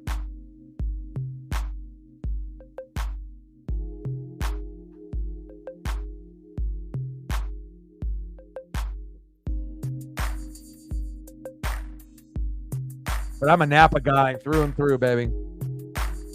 I'm a Chase Elliott guy. I'm a Dale Earnhardt guy. Dale Earnhardt Jr. guy. I like father-son combos. Bill Elliott, Chase Elliott.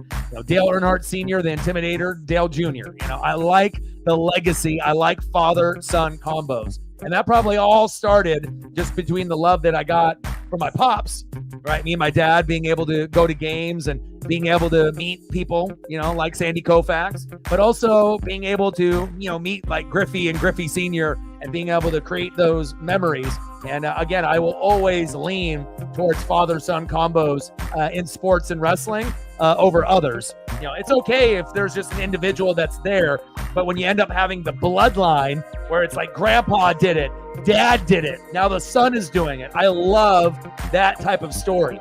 And, sometimes the dad ends up being the best. Sometimes the son ends up being the best, but definitely love it. And can't wait until we get more action. And maybe we'll be able to do NASCAR streams again. We did them for 2-3 years, and then we kind of cut it off just because the viewership wasn't, up to par, and again, maybe one day we'll get back to that point where we can get enough support where we can do it again. I would love to, because I do love it. And I do watch every race, from beginning to end. So, but again, you got to be able to have it make sense. You got to have enough people to come through to show the support and love. So.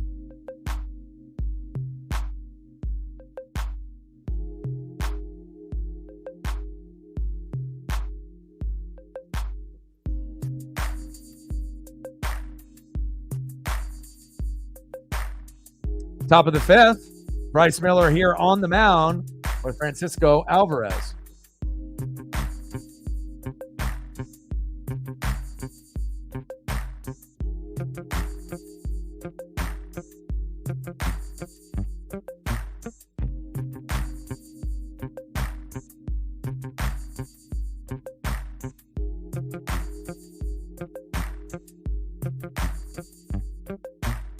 One pitch to Francisco Alvarez.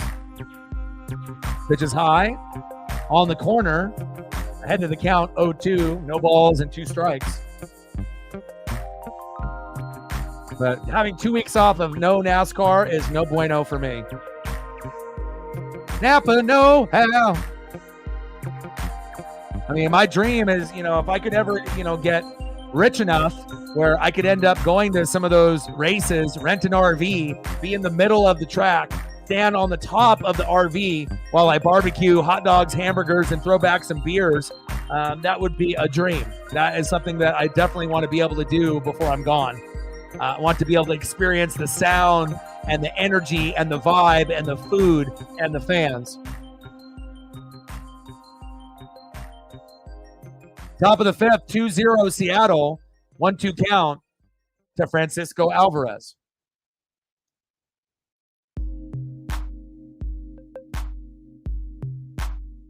Alvarez with a little chopper.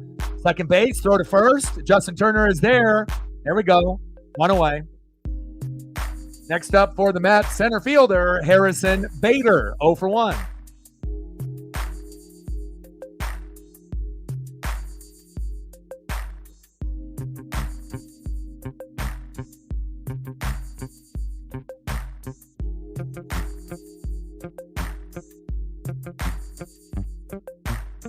No way. You are? Heck yeah.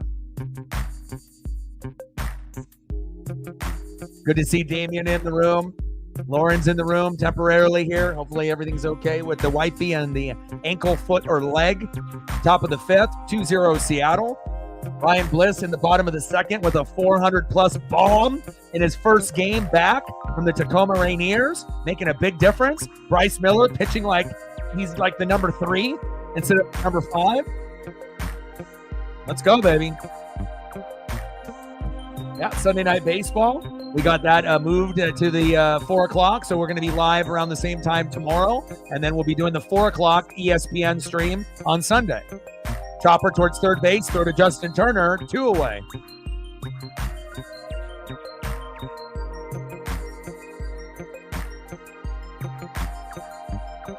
Next up for the Mets, shortstop, one of the best overall players on this roster, if not the best overall player, Francisco Lindor. I mean, Pete Alonso is kind of, I don't want to say he's over the hill, but it seems like maybe his best days are behind him. We'll see if he can end up, getting hot at the right time, obviously as we're getting closer to the postseason run. But Lindor, obviously they paid big money for. Some of the stats, for Mets fans might, not be what they were thinking. They want that batting average to be a little bit higher. But if you look at the hits and the RBIs, home runs as well, 22 homers, 67 ribbies, he is batting 255. So again, we don't have too many hitters batting 300 in the league anymore. Usually only about 10 or 12. So as far as numbers are concerned, everyone's batting average could go up, but based off homers and ribbies, as a leadoff hitter, he's doing one of the best in baseball with 22 homers and 67 ribbies as far as a leadoff hitter. Pretty good. And he gets on the thumb because of that as well. Big swing and a miss. 1 ball and 2 strikes from Bryce Miller to Francisco Lindor. I'm impressed with Bryce and Bliss today. I did not think that both of these guys would be so good today. I thought they would be okay, but not like this. And thank God they're playing well. Andretti's, yep. Schumacher's.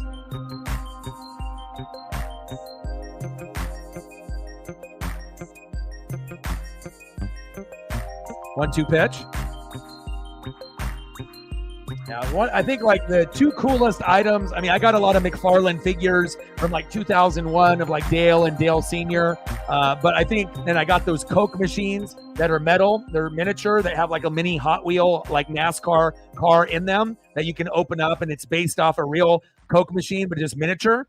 And I got a Dale Earnhardt Jr. one. But I think like the best item that I got a rookie Jeff Gordon auto.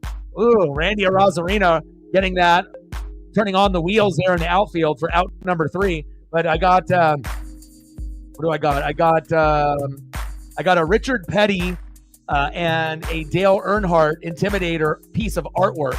And then I don't have it framed yet. It's still in one of those tubes, and it's been in a tube for like 20 years. And I need to get that framed. I would say that's probably, one of the coolest items that I own that I probably should get hung up here in the studio.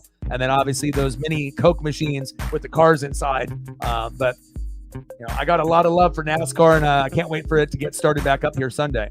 All right, let's go to the bottom of the 5th. 2-0 Seattle. Ryan Bliss with a homer in the bottom of the 2nd to give us the 2-0 lead. And let's look at the numbers really quick here for Bryce Miller. He's been doing fantastic.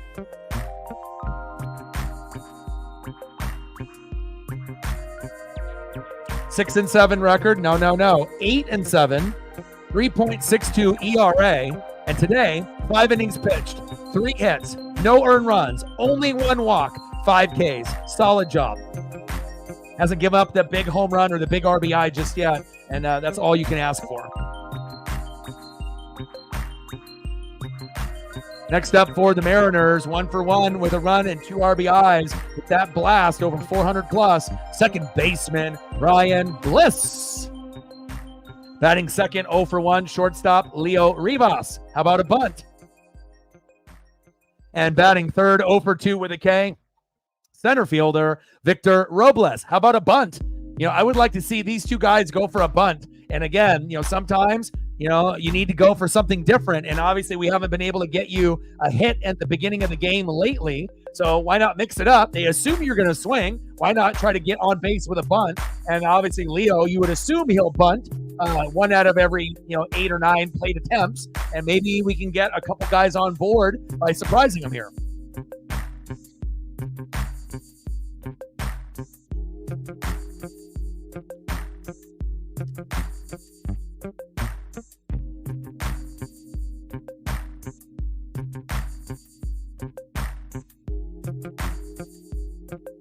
Three more likes to 25, 8 more to get to the 30. If you haven't smashed the like button just yet, please do. 8 more to hit the goal, to hit 30. Let's go, baby. Bottom of the 5th, 2-0, Mariners. Let's go, Ryan. 1-1 pitch. Pitch is inside towards his head. 2 balls and 1 strike. And we know Ryan Bliss can be a good defender. Still working on the hitting on a day-to-day basis. Worked on it in AAA Tacoma. And obviously bring in that heat here to Seattle this evening. Big swing and a miss. 2 balls and 2 strikes to Ryan Bliss.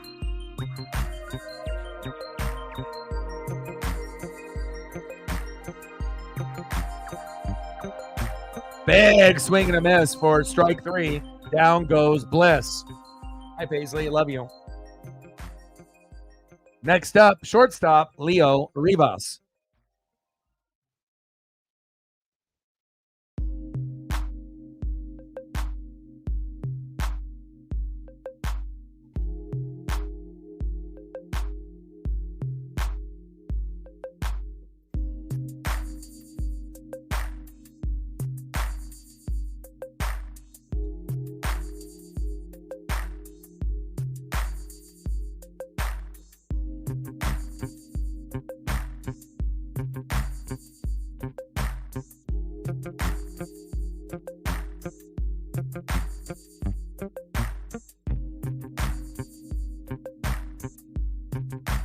Paisley Pup wanted to make an appearance and say hello.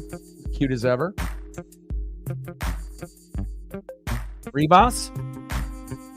Grounded out to the shortstop. 2 away. It's okay, Ryan. It's okay, Rivas. I would have liked a bunt attempt there. Next up, Victor Robles. Let's go, Victor.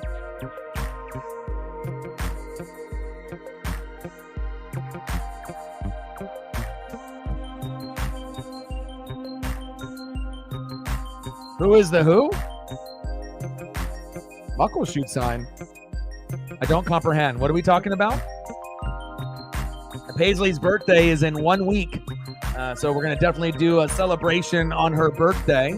And then all the donos next Friday will go towards spoiling my pup. So, try to get her maybe some dog-safe ice cream if there is a brand that's good enough for me to buy. New bones, new ball, maybe a new rope, maybe some kind of treats. So she's definitely been a godsend in my life. She saved me. I think I saved her as well. And she will be turning 3 next Friday. The Paisley Pup, my love. All right, we're at the end of the 5th inning. 2-0 Mariners in the bottom of the 2nd. Ryan Bliss with a 2-run jack, and that's been pretty much it. 3 hits for the Mets, 2 runs and 2 hits for the Mariners. No errors yet, and both pitchers have been pretty clean besides the 2-run blast by Bliss to Quintana. Let's see who's up next here for the Mets.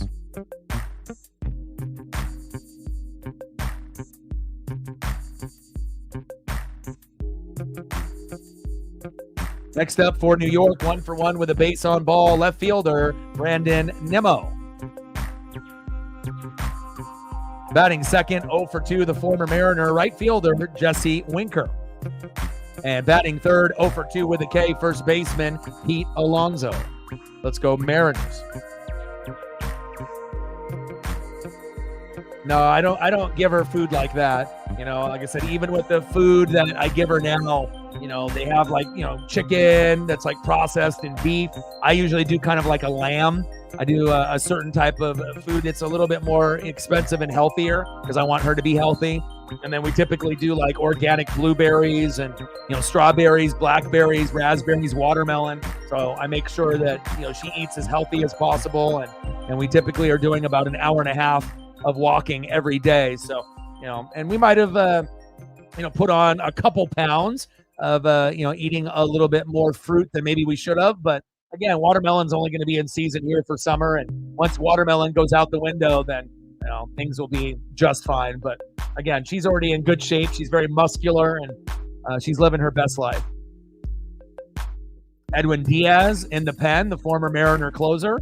Andres Munoz, 3.82 ERA compared to 1.22. So it looks like we made the right choice there by letting Edwin Diaz go and keeping Andres Munoz. Top of the sixth, 2-0 Mariners, baby. Yeah, I mean, there might be like cookies or, something, but, there's typically like Benny bones, like chicken bone, bacon bone flavor that she loves, different types of, stuffed animals that, don't have too much stuffing in them, because otherwise she'll just rip that apart, ropes and whatnot. But, all the donos will go towards gifts for her next Friday. Top of the sixth, 2-0 Seattle. Brendan Nimmo in the box. 0-2 pitch from Miller to Nimmo. Crushes that one towards third base foul. And we are in complete control in this matchup, but I still want us to get to 4 runs. 2 is not enough. At some point, they can have a good half inning and tie it up 2-2. So we still want to be shooting for 4 runs, 7 to 10 hits.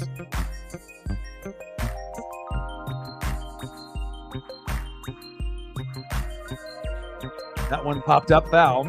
Count remains no balls, 2 strikes. Penn State and USC. Nice.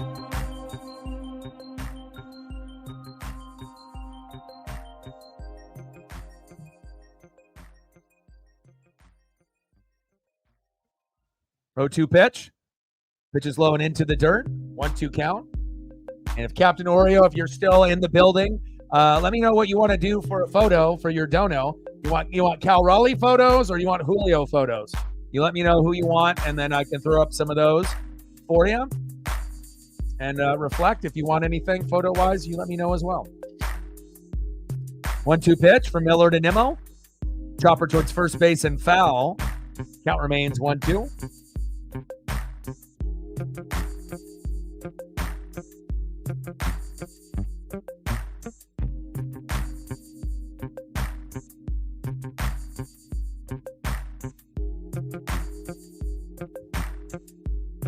Like, sub, donate, comment, share, help your boy out.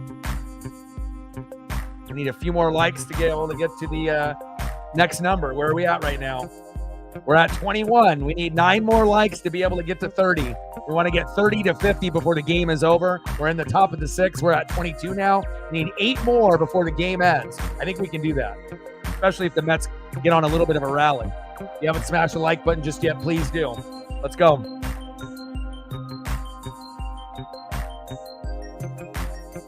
All right, no worries, DX.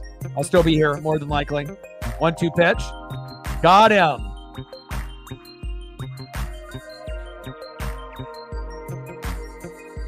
Sixth strikeout for our boy Bryce Miller. It's Miller time, baby. Let's go. Nice job, Bryce. Great game today. And these are the type of games that we always hope for as far as you being the number 5 pitcher, as far as, in our starting rotation. You're the 5th guy, And again, sometimes you play good, sometimes you don't. But it's nice to be able to see Bryce play like a top 3 pitcher like Wu and Castillo instead of being like the guy that might end up getting replaced by our switch pitching, throwing Durangelo rookie at some point. So nice job, Bryce. Next up is the former Mariner, Jesse Winker. Let's go, Bryce.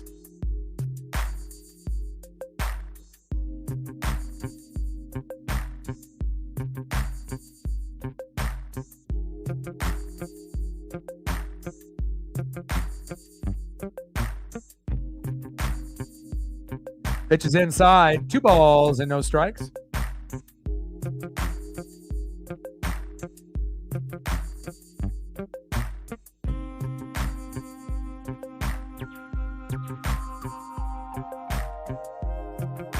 Two-0 pitch to Winker. Chopper. Routine play to first. Justin Turner is there. He's a much better first baseman than Luke Raley. 2 away. Next up for the Mets, first baseman Pete Alonso. 0 for 2 with a K. Let's make it 0 for 3. And I would rather have Justin Turner than Pete Alonso, personally. Not saying that Pete Alonso is a bad player and he can't do it, but it would have cost us a lot more to get Pete Alonso on the team, and we probably would have had to give up one or two of our top prospects, and we didn't have to give up any when we got Randy Arozarena, Justin Turner, and a few of the relief guys like Garcia. So there we go. Warning track. 0 for 3 for Pete Alonso with a pop-up out. We like that. Justin Turner. Yes, sir. I like that, baby. All right, I'm going to get a couple photos up here for Captain Oreo. Hit you with the JP. Hit you with the Julio. We miss you. And we'll hit you with some cows. Appreciate you, Captain Oreo, with the support. Every dollar counts.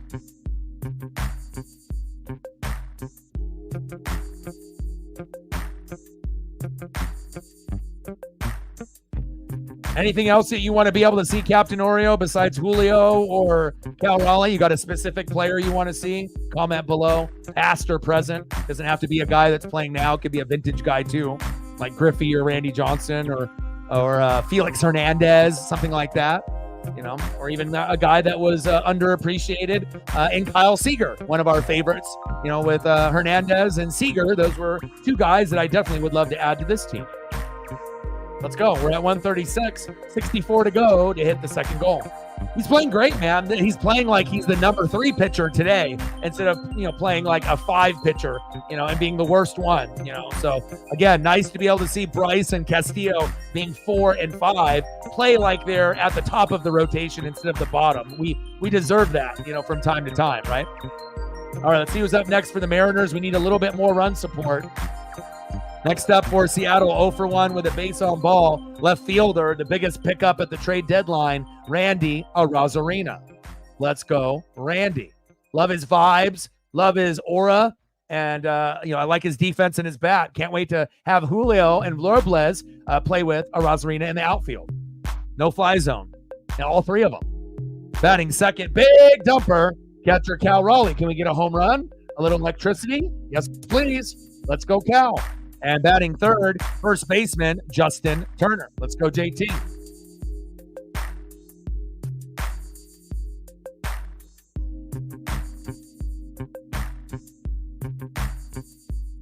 Is that your favorite player right now?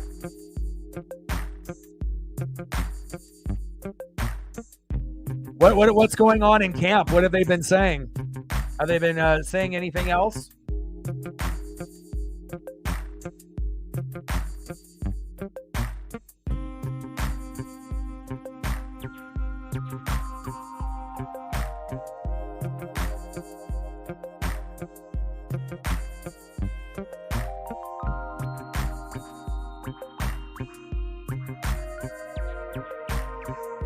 It's exciting when you get transfers to be able to see what they can do.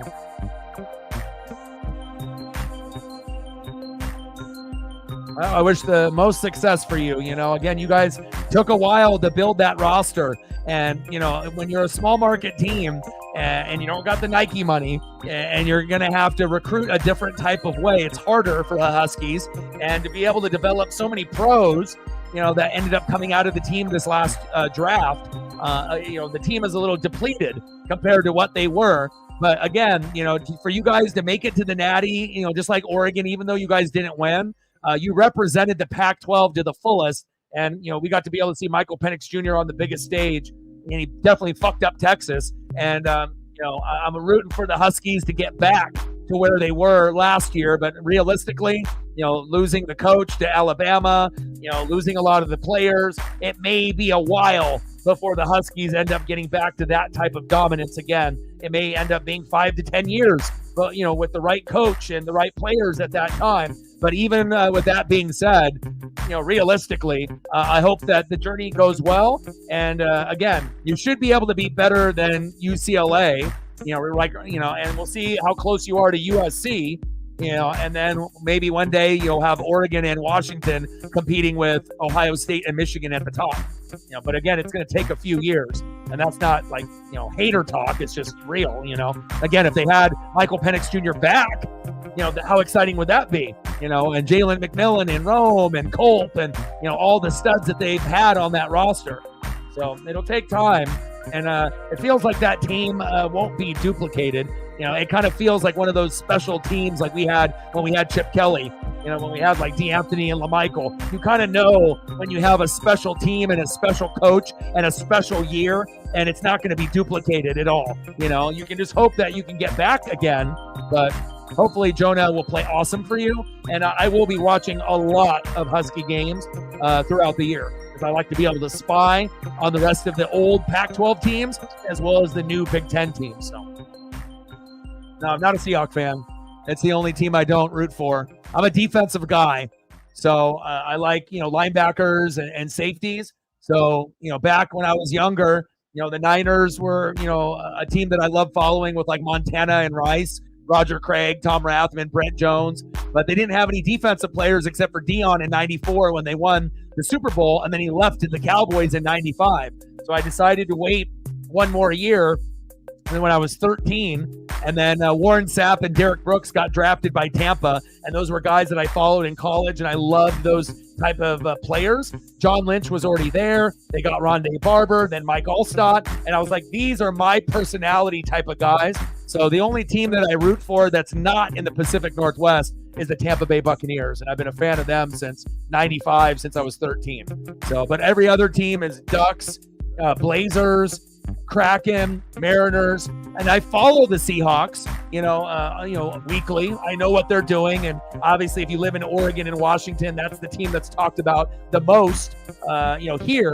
But also there's a lot of Niner fans in Oregon, a lot of Raiders fans in Oregon, Charger fans. So it's a lot of like the West Coast teams. And then you're going to get, some of the bandwagon jerseys, with Mahomes and Josh Allen and, whoever. There's a pretty wide variety in Oregon, but I would assume a majority are going to be Charger fans based off the Ducks and the Chargers with Herbert, Raider fans, as well as Seahawk and Niner fans here in Oregon. But again, I didn't want to be a Niner bandwagon, and plus I just didn't think that they would win again, unless they got a Joe Montana, Steve Young kind of quarterback, and they haven't won since.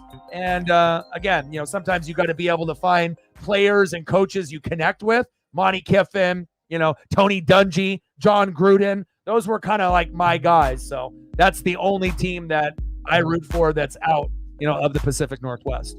Let's go to the top of the 7th, 2-0 Mariners. And let's see who's up next here for New York.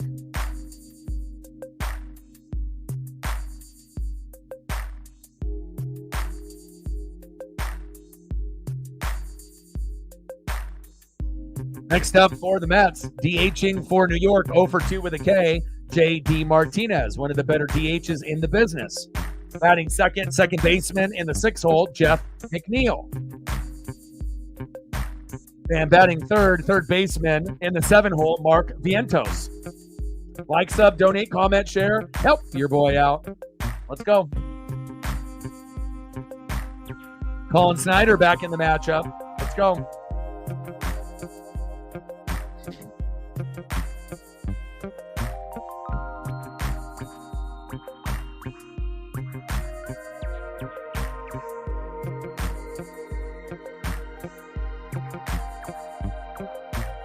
All right, we're 7 more likes away from 30. If you haven't smashed the like button just yet, please do. We want to hit 30 to 50 overall. Now we're at 24. Thank you so much. 6 more to go to hit the goal.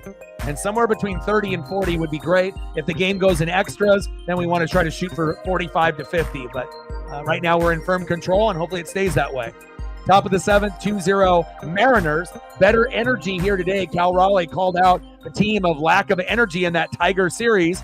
Scott Service replied off of that. It was true. And again, you can't only, have 1 or 2 guys out of 9 have that vibe and that energy. And again, you got to have Victor Robles, Randy Arozarena, Justin Turner do their part while JP and Julio have the injuries and are recovering. But also other guys have to step up. It can't be the best guys every night. Sometimes it's got to be Garver or Demo or Haniger. Thank God, 2 times in the last 8 days with walk-offs. And Ryan Bliss today, and maybe a guy like Leo Rivas can bunt and get a hit. Every on-base opportunity matters. Big facts. but the vibes are much better. And of course, winning that game last night with Haniger is leading to this 2-0 lead against the New York Mets. If we lost yesterday, we probably are down 2-0 right now. I think that's pretty, safe to say. So.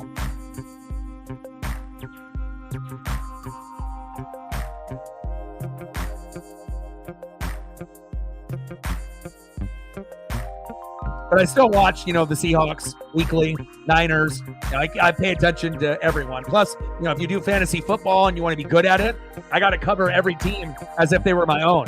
And, I'll do that in the NFL, more than, probably any other league except for maybe this MLB. I really try to take every team as if they were my own. I try to make judgment calls and ESPN predictions. If I was the coach or I was the offensive coordinator or defensive coordinator, what would I do in that situation? If I was a part of that team with that type of lineup, and like I said, on the NFL side, it's going to be very competitive this year. Nice hit. Now they got two guys on here in the first and second. Come on now. We need a double play. We can't have them come back. Maybe we should have kept Bryce Miller in the game a little longer, but we did go, obviously, 6 strong innings before we put in Snyder here. Come on, baby. We got to make sure we get out of this. Next up, third baseman Mark Vientos, 1 for 2. JD Martinez on board. Jeff McNeil on board. We need outs. Let's go. Pitch smart, Snyder. We need a DP. Double play. Our bullpen stinks, man. Like I said, it's like both Sauce, a lot of the guys, it's just very inconsistent, I'm not really sure. And Santos is injured now. That has been for a while. I mean, really, the only one I feel that we can really, truly trust, maybe Garcia, from the trade deadline there, right? And Andres Munoz, and that might be it. Again, we got guys that, that can be okay, but again, okay doesn't cut it in the bullpen. We need guys that can get outs and not give up hits and RBIs and home runs. And, I don't got a whole lot of confidence in it. Definitely the weakest link on the team now isn't strikeouts. It's definitely the bullpen, and we need better players in the bullpen. And this would be a situation where we would have Brash in the game and we wouldn't even be talking about this. If Santos is healthy, Brash is healthy, we're not even talking about this, because then whoever comes in between Snyder, Voth, Sauce, it wouldn't be a big deal. They fuck up, who cares? We got others to come in, and we got 3 strong guys out of 4. But when you only got 1 or 2 strong guys, maybe out of 8 pitchers that are in the bullpen, that's alarming. You got 2 guys that are consistent, and then 6 that are kind of like, I don't know. Maybe they'll get 3 strikeouts. Maybe they'll give up 3 runs. You don't really know what you're going to get. So hopefully they'll step up here. 2-2 pitch from Snyder to Vientos. Dribbler, double play. Throw it. Throw it. Yes.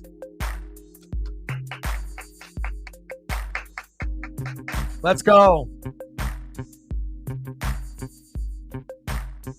He was already at 87 pitches, though, Paul. We want to make sure we're keeping our arms fresh. Let's go. And plus, once you start getting roughed up a little bit, in the 5th, the 6th, or the 7th, you don't want to keep a guy in too long where they put up 2 or 3 runs and then we lose the game. So you have to look at it in that standpoint as well. Sometimes you're going to pull a guy too early. Sometimes you're going to pull a guy too late. But I would rather pull a guy early than late. Because once it's late, then the vibe and the attitude is already, and the aura is fucked. Like, if we would have kept in Bryce Miller here, they put up 3 runs. What do you think is going to happen when Snyder gets in? It's not like he's going to be lights out. Chances are he's going to struggle too. So, Scott Service isn't going to do the best job all the time. Again, I think that Vossler shouldn't have been sent down to AAA. But again, we're going to have some times where we agree with Scott's decisions, and other times we're going to be scratching our heads. But at least we called the double play, and we got it, so we're all right. That's what matters, getting outs. That's easy for you to say, Paul. You're not out there pitching.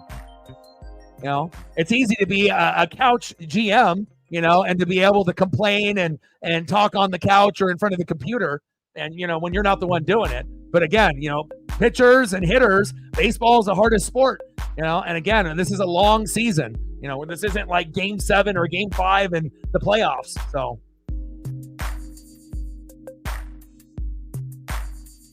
But this is a pitcher's league now. And a lot of the times when you're seeing guys go, 95, 100 plus, again, we only got 10 or 11 guys that are, batting over 300, and it's a pitching league.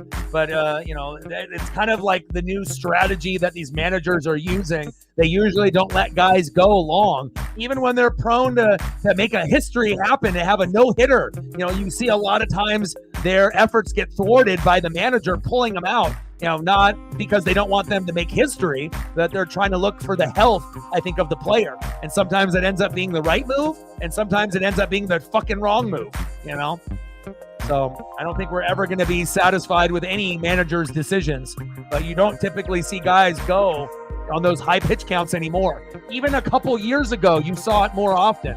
But with the pitch clock, with no shifting and the different rule changes, things have been kind of tightened up a little bit, as far as managing these pitchers and the bullpen is concerned. 1-2 pitch. The Francisco Alvarez popped up to right field. Haniger is there. And we leave him stranded, baby. Didn't matter.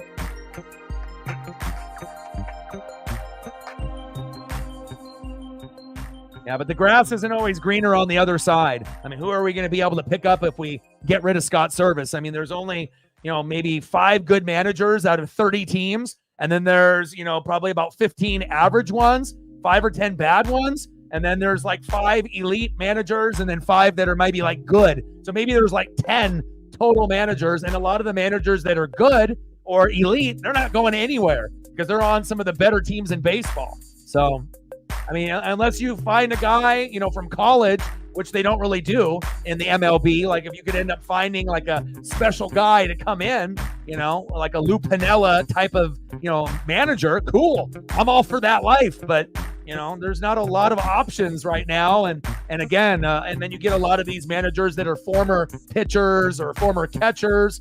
And sometimes they're good and sometimes they're fucking terrible. So it's a lot harder to find a good manager, again, and you got to look, with the owner, with Stanton, Dipoto, Service. Most Mariner fans would be like, what, if we could get rid of all 3 of those guys, get someone to actually put in money to the team like the Dodgers and Magic Johnson, how great would that be? To get, a GM and a manager on the same page where we're not having to talk shit about Dipoto and Service all the time. But I get it.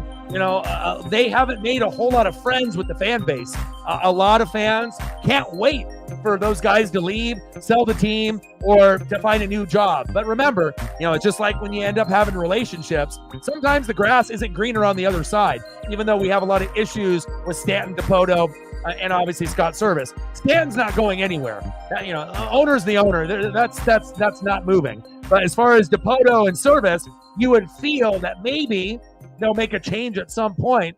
But if we continue to play well and overachieve, they may not make a move at all with either one of them. It really will depend on how good we do and how successful we are, with this roster, and not only this year, but moving forward.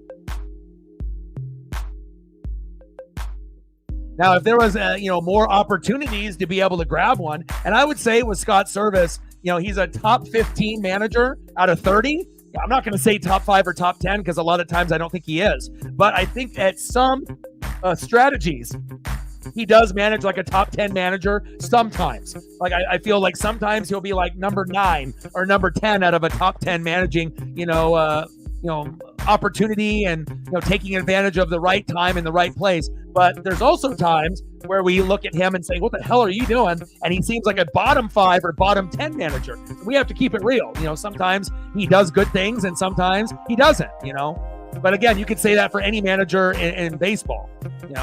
It's like when the Dodgers had Don Mattingly, they fell in love with his Hall of Fame baseball resume. But as far as keeping pitchers in too long and substituting in the wrong guys for pinch runners and pinch hitters, that's why they fired him and ended up getting Dave Roberts, and now that's the fit. But initially, when a lot of fans saw that move, they were upset. But now what you see with Dave Roberts and what he was able to do, sometimes it's not about popularity and being Don Mattingly. Sometimes you got to go for a guy that's not as well known, but is maybe a better manager. So, bottom of the 7th, 2-0 Seattle, 2-2 pitch to Mitch Garver. Pitch is low and into the dirt, 3 balls and 2 strikes.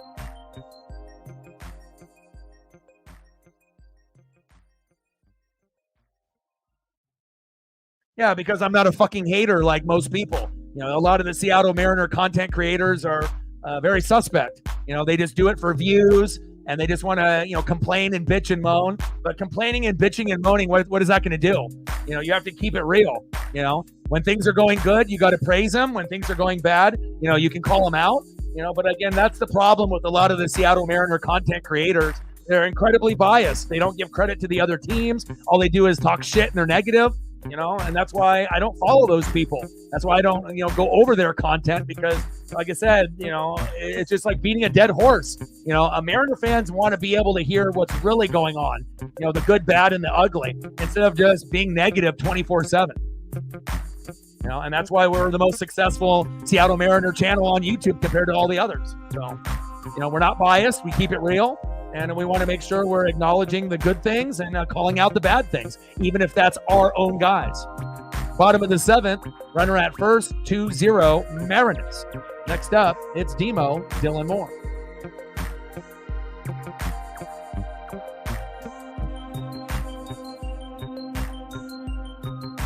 Priest on a plane in the building. What's good?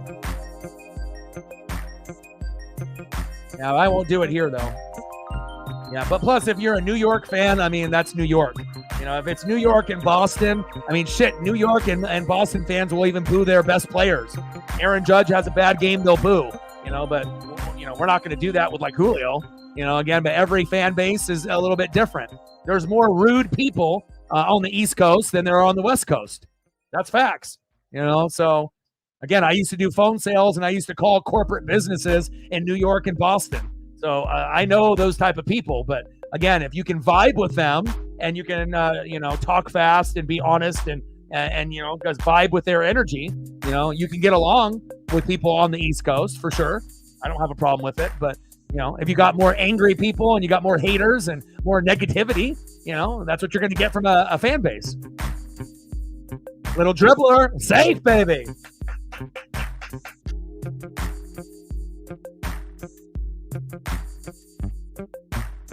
Nice job, Demo. Next up for the Mariners, right fielder, Mitch Haniger. Go, Hanny. Ended up having a bases clearing double for us to win yesterday against the Tigers with one strike away from the sweep, and ended up hitting a double with bases clearing to win 4-3.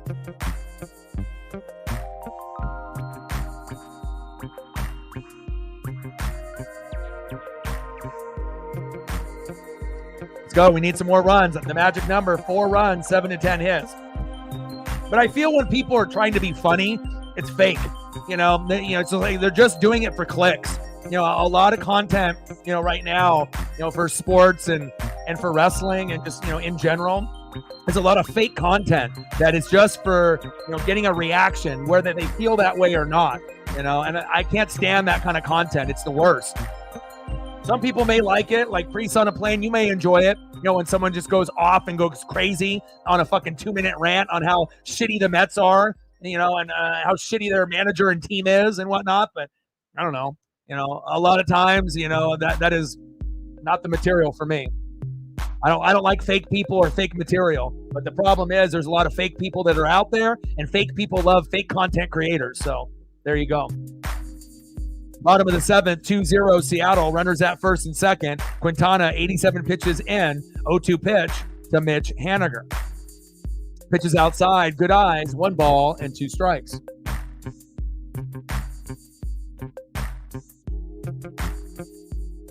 From Brooklyn. Nice.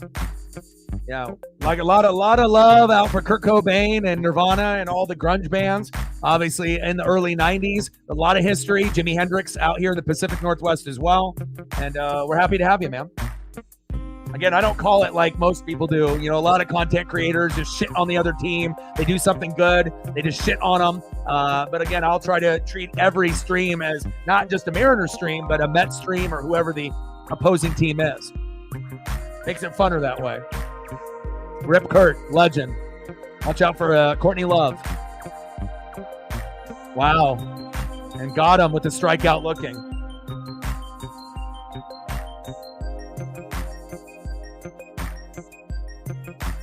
Next up, 1 for 2 with a run, 2 RBIs and a K. hit the 2-run blast in the bottom of the second to give us the 2-0 lead. Let's fucking do it again, Ryan Bliss. 5-0 Mariners, let's go.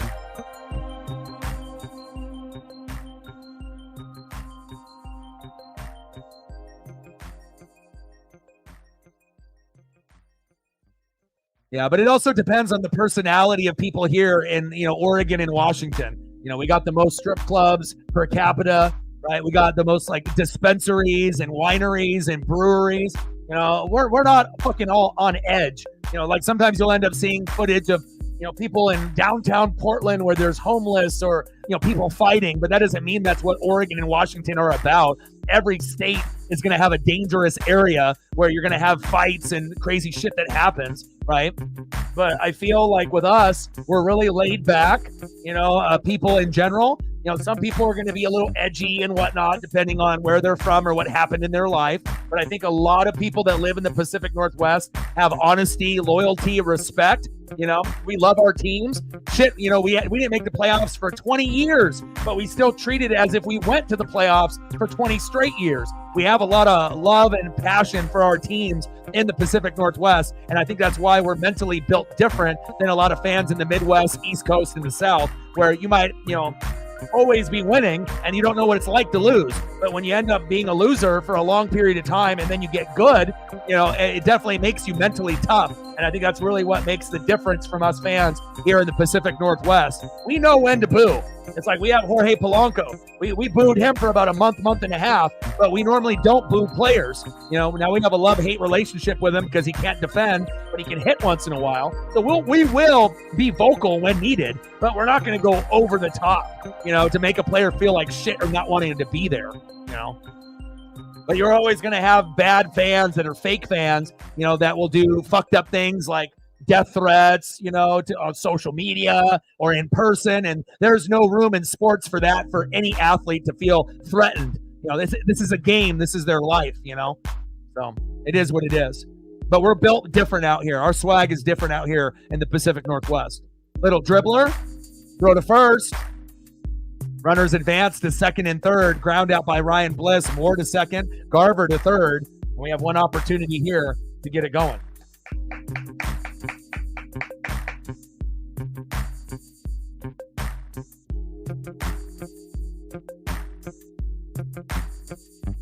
Next up, shortstop, Leo Rivas.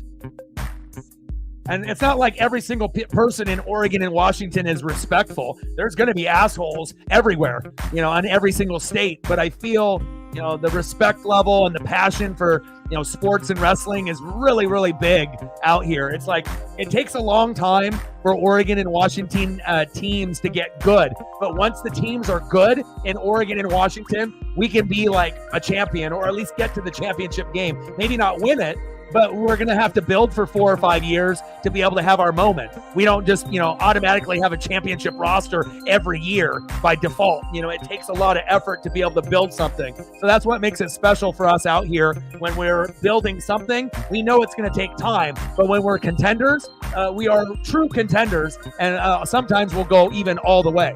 Blazers, Seahawks, Mariners, and Ducks, hopefully sometime soon. And a few other teams as well, like the Seattle Kraken on the NHL side. So,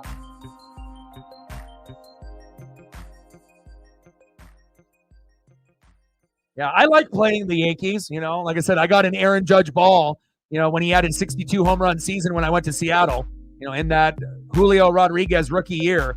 I'm extremely lucky, but I got a Julio ball and an Aaron Judge ball, obviously that particular season. And I had Yankee fans offering me like $200-300 for the ball, but I wasn't going to give it up. No way in hell.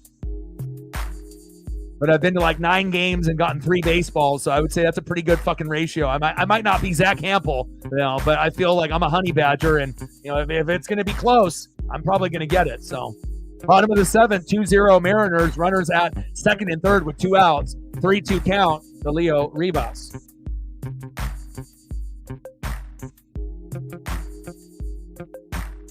Yeah, I mean, if we were at top 10 in payroll or right there where the Yankees are, nice hit. There we go. Get some insurance, baby. Rivas.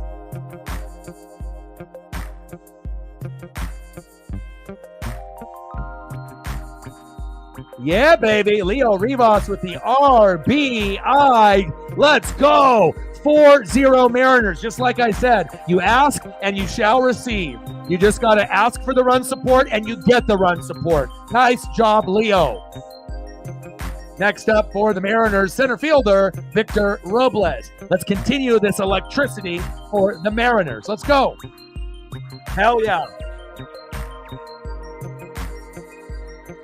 That's what I'm talking about, baby. DX is back. What's good? Yeah, but if we had a similar payroll, we don't need to be like the Mets, #1 in payroll, and it doesn't work.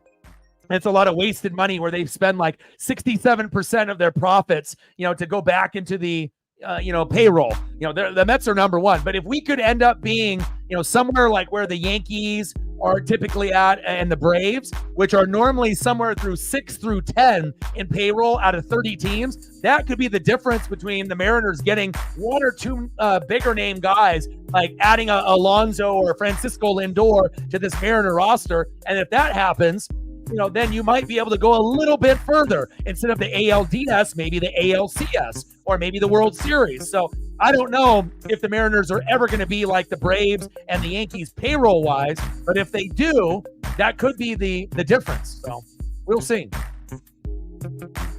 That's 100% true. Yeah, the jet lag, for sure.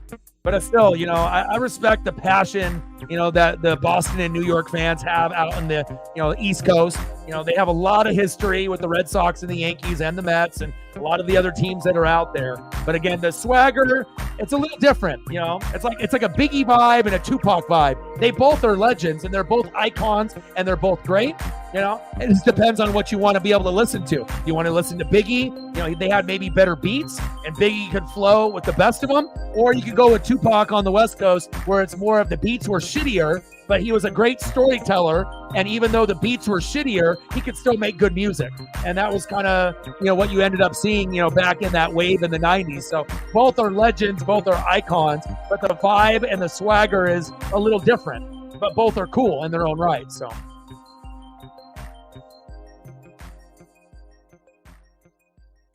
Yeah, but the thing is, with the Mariner payroll thing, it's huge because we are one of the cheapest. We never, pay money for any big name players. Safe at second. So for some people, payroll doesn't work, like, the Mets. But for like a team like the Mariners, if we ever got a little bit more aggressive, going from, spending 35% of our payroll, 37%, and then we went to like 57%, and we went up 10 or 20%, it would be life-changing for the fan base. Because if we could end up getting 2 more pitchers or 2 more quality players, that could be the difference between going to a World Series or ALCS or maybe just winning the division and getting bumped in the first round. So for every, team, it's different, but again, there was like Nintendo, there was a Japanese, ownership, and then obviously with Stanton and Dipoto and Service Now, it looks like they weren't as cheap this year because at least we spent some money. But again, the money that we spent for Garver and Polo was for the wrong guys. Our farm system is top 2, top 3. We had a good draft, and again, we got Randy Arozarena and Justin Turner and a couple of relief guys. So at least that we can't bitch and moan about Stanton and Dipoto and Service Now. They made the moves. They easily could have said fuck you and did nothing. So at least we got to be happy about that.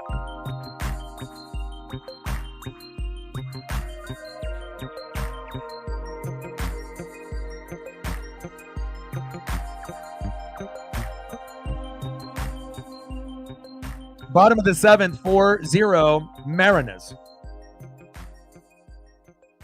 Plus, a lot of Mariner fans are very hardcore too. Like I've been a fan since like 85. I know I look young, but I'm 42. So a lot of us, have been fans, even before the Griffey era or after Griffey, with Edgar Martinez and Randy Johnson and Ken Griffey Jr. and obviously then transitioning into the Ichiro era. And now we're in the Julio, George Kirby, Logan Gilbert era with Cal Raleigh. So very exciting moving forward. 3-2 pitch to Robles. That one chopped foul with a runner on second with 2 outs. Come on, Victor. We need Victor to get back on track. Let's go, baby. Let's go, Robles. Bottom of the 7th, 4-0 Mariners. Runner at second with 2 outs. And the hero today, 2 of them, were at the bottom of the lineup in the 8 and the 9 hole. Ryan Bliss and Leo Rivas. And sometimes that's what you need. And we got Robles with a walk. There we go. We'll take that, Victor. Next up, the biggest name in the trade deadline, left fielder Randy Arozarena. Let's go, Randy. And sometimes it's not just about, swagger and aura and vibe. Sometimes it's about being a good teammate. So I felt like Jazz Chisholm wasn't a good fit for us, but he is a good fit for the Yankees and that particular organization. He can bring his ice cream, gloves. He can wear his little Ninja Turtle belts. He can have his Jordan cleats. He can have his chains, and that's not going to be a problem as long as he's a good teammate and he's producing. And he has been producing well over there, but I never really had any issues with his play. It was his attitude. And sometimes when a guy is more of a me player than a team player, sometimes it works and sometimes it doesn't. So, but at least for the Yankee fans, Jazz is working out. So, yeah, Edwin, you got our closer, but yeah, he hasn't been as good since he left Seattle to you guys. He's been kind of up and down. And also, he's had injuries that have kind of set him back. Edwin Diaz. Bottom of the 7th, 4-0 Mariners. Runners at second and third with 2 outs. Ottavino on the mound with a 1-2 count to Randy Arozarena. Never been to New York. I would love to go sometime.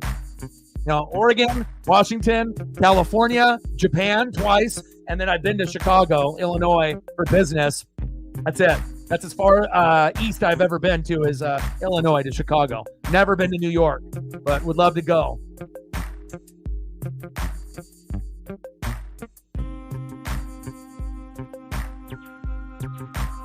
Now, Stanek was not good for us. Good for a few games, and then he faded, and then we had to get rid of him. So, I wish Stanek would have been able to keep his momentum going. That would have been a nice piece to have. I mean, he had a great mullet, but again, once you start blowing games, for the team, what can you do? We already had plenty of those guys doing that. So, sometimes you got to get rid of a guy to get a new guy to come in. So.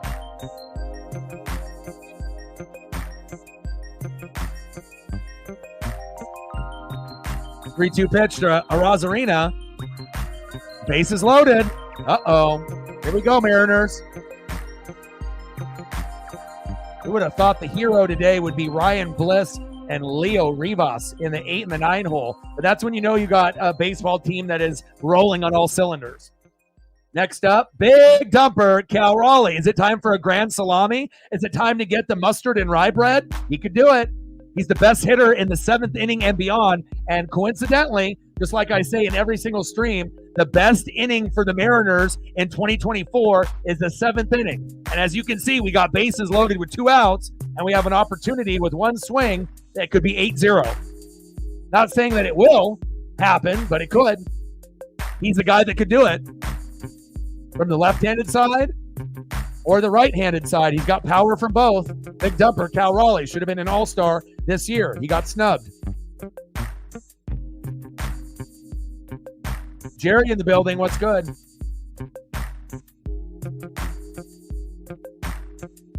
Really? Mariners, Seahawks, and Ducks shit. Wow, that's crazy. All the way in Brooklyn?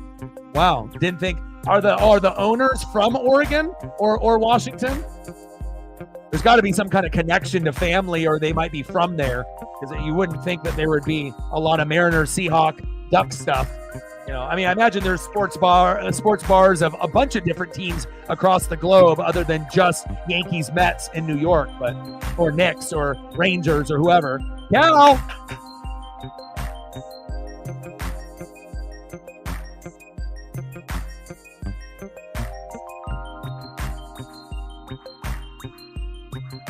"6-0 Mariners, baby. Let's go." Hey, it might have not been a grand salami, but he got the job done. And the best clutch hitter on the Mariners in the 7th inning and beyond, and the MVP for the Mariners this year, big dumper, Cal Raleigh. Now, a lot of us going into the season thought it was going to be Julio Rodriguez, still injured, from the ankle. He'll be back soon. But thank God we got a guy like Cal Raleigh. Let's go. Pay that man. Next up, first baseman, Justin Turner. And as much as I love Harry Ford will never be as good as Cal Raleigh in the pros, in my opinion. I think he'll be a good catcher. I think he'll be a good singles hitter. I think he'll be good at defense, but I don't think he'll be as clutch as Cal Raleigh, and I don't think he'll have the same kind of aura and leadership and vibe as Cal has, obviously pitching and catching for these elite guys in the starting lineup.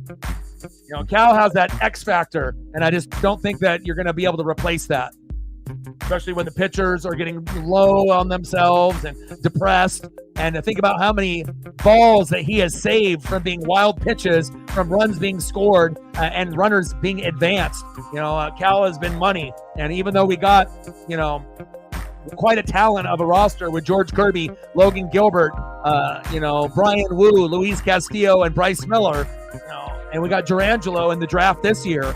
He can pitch from the left side and the right side. We got a bright future, but hopefully we'll be able to keep both Ford and Cal Raleigh. But if one of them's got to go, it's got to be Ford. And I know, Reflect, you like Ford more than Cal, but you know, I'm a Cal Raleigh guy through and through. He's proved it, you know, game in and game out. And I just don't think he's a replaceable player, in my opinion. So hopefully they'll be able to figure out, even with his agent wanting a lot of money, which I understand. But if there was any player that was more deserving than Cal Raleigh, I would like to hear it, because you know, that's the kind of guy that we would want to be able to have if we're going to be going to a World Series one day. Big dumper Cal Raleigh. 6-0 Mariners, bottom of the seventh, runners at first and third with 2 outs. 2-1 pitch, pitches inside, tried to jam Turner, 2 balls and 2 strikes.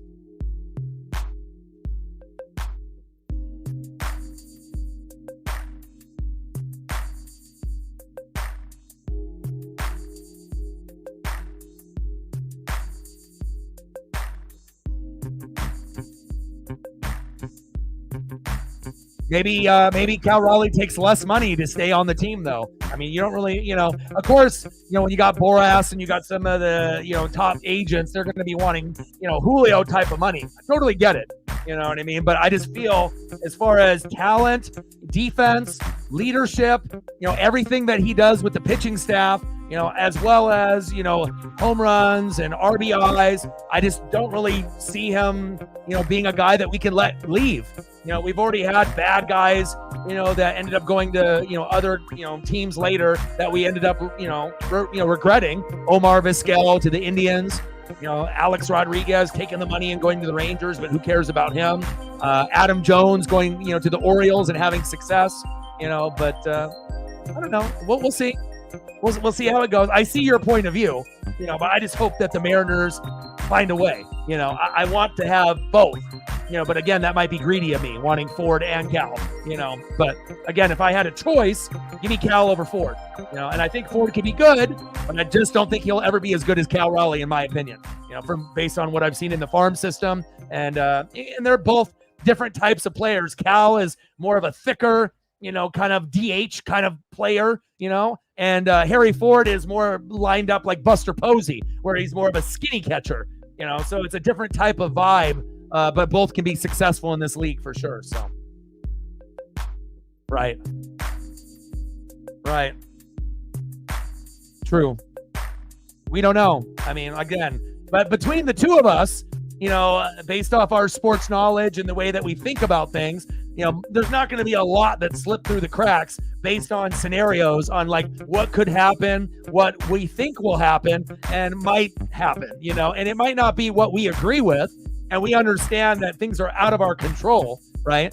But we'll see where it goes. And maybe, you know, Cal, once he gets his batting average up, maybe certain, you know, individuals that still have room to grow on, you know, appreciating Cal like others, you know, maybe once he gets better, then some of those people will come around. Some of them have come around already. I don't really think we have anybody that hates Cal Raleigh, you know, but obviously like last year, you know, when we had Tom Murphy, right? Murphy was playing better, right? So when you got a guy that's struggling, you know, you got to put the guy in, you know, even though we knew Cal Raleigh probably would be the better catcher down the road. But, you know, Tom Murphy was a guy that both of us recognized should have played more baseball for the Mariners. But again, only hardcore, diehard fans that look at the stats and the metrics and the analytics will come up with those conclusions like you and me. A lot of the, you know, casual fans, they won't. they'll be like, Tom Murphy, he stinks. He just got big eyeballs and gets crazy. But if you actually looked at his stats, he actually was solid. And I wish Tom Murphy was still on the team today. So that's something that we have in common there as well. So, well, at least we do have control, like you said, until 2027. Oh, man. Segura. Gene. I always liked him, too. Yep.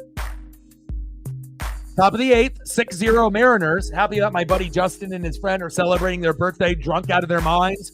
I'm not sure if he got any opportunities for a foul ball. He hasn't messaged me. He would send me a picture if he did. Throw to first. 1 away. We're 5 likes away from 30. If you haven't smashed the like button just yet, please do. We only need 5 more to hit the goal. Get there, baby.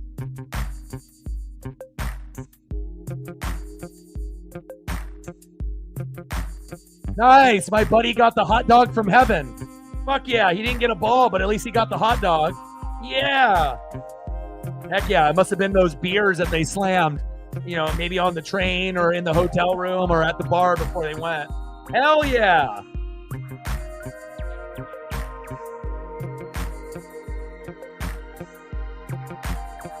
Hell yeah. Hot dog from heaven, the best promotion that's in baseball right now. Nothing better than a fucking hot dog for free.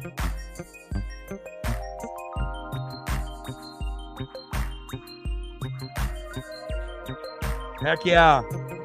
Congrats to him, man. Especially if you've been drinking. Free hot dog? I mean, you'll probably have to go get the condiments unless they're in there. Francisco Lindor to a single to right field to Mitch Haniger. I see you.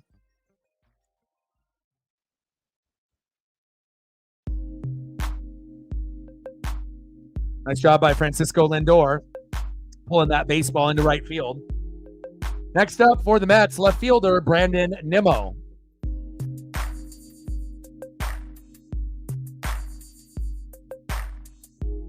Wow, it's crazy. Yeah, Jerry is gone fishing. Yeah. Stanton and DePoto are not the brightest in the bunch. I guess you could say for service also. Those 3 guys, we actually had an amazing owner, that spent money, an amazing GM and an amazing manager. It'd almost be like a dream come true, how much better the Mariners would be. And if we had those 3 pieces, we probably would be a top 3 team in the American League every year. We'd be right there at the top of the division, competing with the Astros and Rangers, but we would be right there with the Yankees and the Orioles and the Guardians record-wise. I truly believe that, but, we just got to be able to work with what we got, I guess, right? I know, right? I think most of the time when they go, they get the canned beer, and whatnot. The one time I went with them on my birthday a couple years ago, I think the day before I got the Julio ball, ended up going into like a 13-7 game, and they got like 6-7 runs in the 8th or 9th inning, and we did Jaeger bombs both in the hotel room, and we slammed half a bottle of Jaeger and had like maybe split a 12-pack. And then we ended up having like 10 tall boys, I think like 5 or 6 each, like maybe 12. And I know we spent like 130 just on beer. And by the time the game was getting close to over, I was not feeling good. I was a little wobbly. I felt like I was going to throw up. I dropped my Edgar Martinez statue box probably 3 times, ruined the box. And then I literally took the jersey off, went into the hotel room, and passed out within like 30 seconds. And then the next day we were sober, and then I got the Julio ball. So message and, to the fans, if you get too fucked up at a game, chances are you're not going to get a souvenir. So next up in the top of the 8th, 1-0 count with 2 outs, runner at first, Jesse Winker.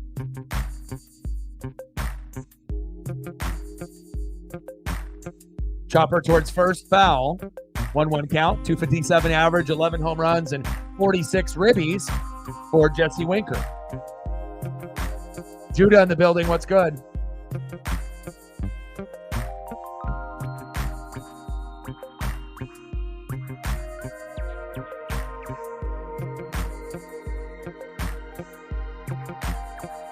Message to the fans, you stay sober or just lightly buzzed.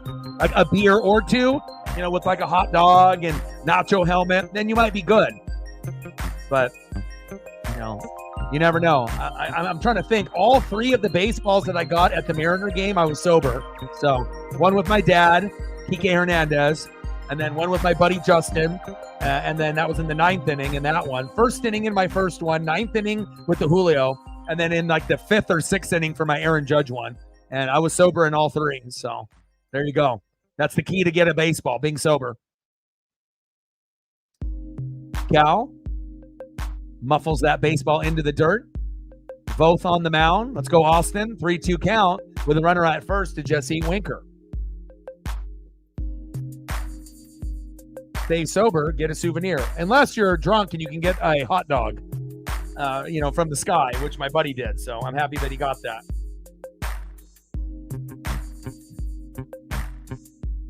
That one chopped foul by Jesse Winker. 3-2 count.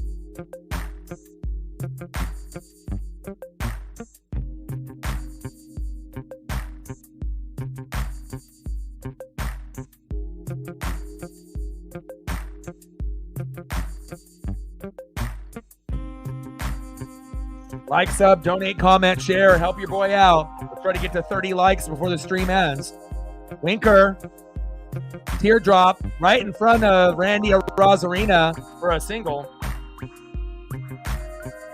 Mariners in complete control. We only need 4 more likes to hit the goal. If you're just hopping in and haven't smashed the like button, now we need 3. Thank you, Judah, or whoever that was. 3 more to hit the goal. Let's go, baby. And we got some gracious donations from Reflect to hit us on the goal today. Reflect is an MVP. Top of the 8th, 6-0 Mariners. Runners at first and second. Our bullpen having problems again. And hopefully we can find a way for Cal to settle these guys down and we can end up getting this dub. You guys are the guys that I would, and girls that I would want to shoot the shit with more than anybody. I mean, hell, I'm closer to some of y'all than I am with my friends in Oregon. Like I said, but I have cut back a lot of the friendships that I've had in Oregon. I really don't hang out with too many people. I only got like 2 or 3 people that I really would want to go out of my way to hang out with. If I'm going to hang out with Paisley first, but like Justin, my best friend, he's like one of the only ones that, as you get older, you start to understand that your peace of mind is worth a lot more than the drama that some of your friends bring you. And again, I'm a homebody. I'm kind of an introvert. I like to be able to be by myself or with Paisley. But if I'm in the right group with the right friends, I can let loose and have a good time. But I'm not going to be that obnoxious drunk that's everyone is like, get the hell out of here. I'm not going to be like that. But, I'll definitely, if it's with the right friend group. But again, the problem is, a lot of the friend groups that I have are partying still too much, and they're uninspired and have no goals or dreams. And I don't necessarily want to hang around people that just want to play beer pong every day. Maybe that was my thing, when I was in my teens or my early 20s or maybe even in my 30s. But once you get a little bit older and you start to understand what's important in life and what's important to you, playing beer pong every night is not on my priority list anymore, even though I am damn good at it. 0-2 count to Pete Alonso into the dirt. 1-2 count. I feel like anyone that's got experience of playing basketball is good at beer pong because you have that follow through. If you played on any level, growing up, 5th grade, 6th grade, 7th grade, high school, it doesn't matter. But if you could shoot, chances are you're probably going to be good at beer pong. Shooter's going to shoot, baby. Questionable call to Pete Alonso. That was definitely not a strike 3, and he's bitching and moaning about it.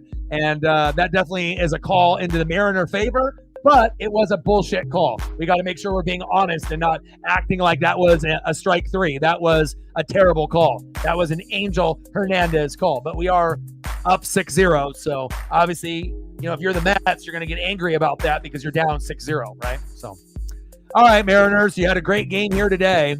Happy birthday to Odin's son, one of the regulars on the channel. My friend Justin and his buddy from high school are celebrating my friend Justin's friend's birthday. They're there for 2 games, today and tomorrow. And he ended up getting a hot dog from heaven. So he is doing very, very well. They've had a lot of beers tonight. When me and my buddy Justin went to the Orioles game, we didn't drink at all because there was a lot of driving and we were coming back that day. So if he wasn't going to drink, I wasn't going to drink. So kind of a respect thing that you have with friends. You know, you don't want to have one being trashed and the other one being sober. So not the same. All right, next up for the Mariners here in the bottom of the 8th. Everyone's favorite Miach behind Haniger, Mitch Garver. Let's go, Mitch. Batting second, third baseman, Demo Dylan Moore. And batting third, the hero from last night, right fielder, Mitch Haniger. All smiles today, 6-0 Seattle. And again, if we didn't win yesterday and we would have got swept and Haniger would have struck out, maybe we're down 6-0 today. So thank God that we were able to prevent the sweep. No Harry Potter dreams for the Tiger fans running around their house like Harry Potter with the broom. We were able to escape the sweep. And the momentum carried over Uncle Mo today. Let's go.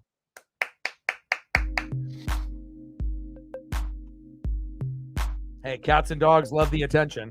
I mean, I spend literally every waking minute of my life with Paisley. You know, there's only 3 hours a day that I don't really spend a lot of time with her is when I'm hanging out with you guys here. But sometimes she'll be in the room and just wanting to be close to me. You know, but this last year has been one of the happiest years of my life. Paisley Pup's birthday is next Friday. She turns 3. And if I didn't have Paisley Pup in my life, who knows? Maybe I'm not even here. So she saved me. I saved her. And life is good right now with the Northwest Sports Fanatics. Appreciate every single one of y'all in the room. Go Mariners. Alex Young on the mound. And Mitch Garver in the box. Let's go. And every donation starting next Friday on her birthday will go towards gifts for her. So I can spoil her. She deserves it. Bottom of the 8th, 6-0 Seattle. Young, pitch outside. 2 balls and no strikes to Mitch Garver. Let's go, Mitch.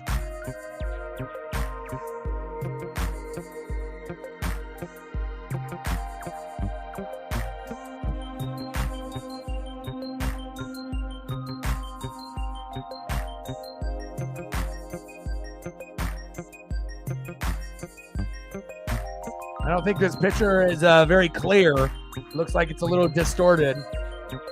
But again, be careful, romanticizing and fantasizing and getting so deep.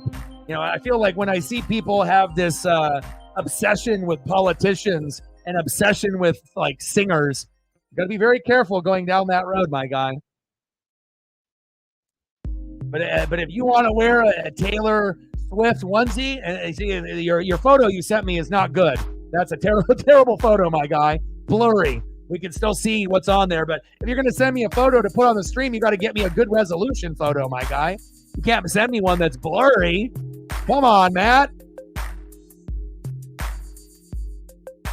I don't know, but I just feel like the people that obsess a little bit too much with the singers and politicians, you got to be there. It's a very fine line you got to be able to go around. Garver, line drive, 1 away. Yeah, your photo on a scale of 1 to 10 was like a 0, bro, or a 1. That was bad. Maybe I can find one that's a little bit better. Until you find, it doesn't have to fit the screen, but if you're gonna show off your Taylor Swift onesie, you can't show me a blurry photo. We got to see every single detail, every single picture of her eyes and her smile and whatever, Taylor Swift pose is on there. I can't see what's going on if it's blurry. We got to be able to see your Tay-Tay toilet seat cover and your shoes and your jammies and your t-shirt, right? We need to see it all. You can't send me a blurry one, man. Come on, Matt. No, you are obsessed with her, because when people are obsessed, they do what you do, and that's fine. If you're obsessed with her, own it. You can't backpedal like Deion Sanders now. You're in it. If the obsession is there, you can't backpedal. All right. What's done is done. If you're obsessed with her, you're obsessed with her. You can say you like the fans and the girls that listen to her music, but it's more than that. You have to be honest and real and with yourself. Because if I know that, you know that. Don't be embarrassed now. If you love her, and you're obsessed with her, then, there's millions of people, not just young girls, but young guys that are in the same boat, as well as adults and grandparents and aunts and uncles, But if you got an obsession and you love that, own it, I love me some Ken Griffey Jr. I'm not going to backpedal from that, Own it, my brother. Exactly. And I love when I end up seeing him on my timeline because he spoke the truth, on the world and how they don't want to make people smarter and how businesses run the world, like Berkshire Hathaway and a lot of the upper echelon, people that have the money like Elon. A lot of people think, this person runs it or this person runs it, But no matter who the president is, they always have advisors with them. But really, companies are the ones that, the rich billionaires, those are the ones that are running the world, not necessarily just whoever ends up being a president, Democrat or Republican, or whoever the person in power is. But the George Carlin stuff is so real, man. He was one of the realest comedians of all time, and a little raw and a little raunchy, at times, but real. And I think that a lot of us can appreciate that type of comedy. And now since he's passed, a lot of the shit that he predicted 20, 30 years ago, sad to say, is coming true. So it's like he knew. He was like a time traveler. He knew what, direction we were going with the internet and where we're going, obviously, into the future, for sure. 100%. You hit that one on the head, Reflect.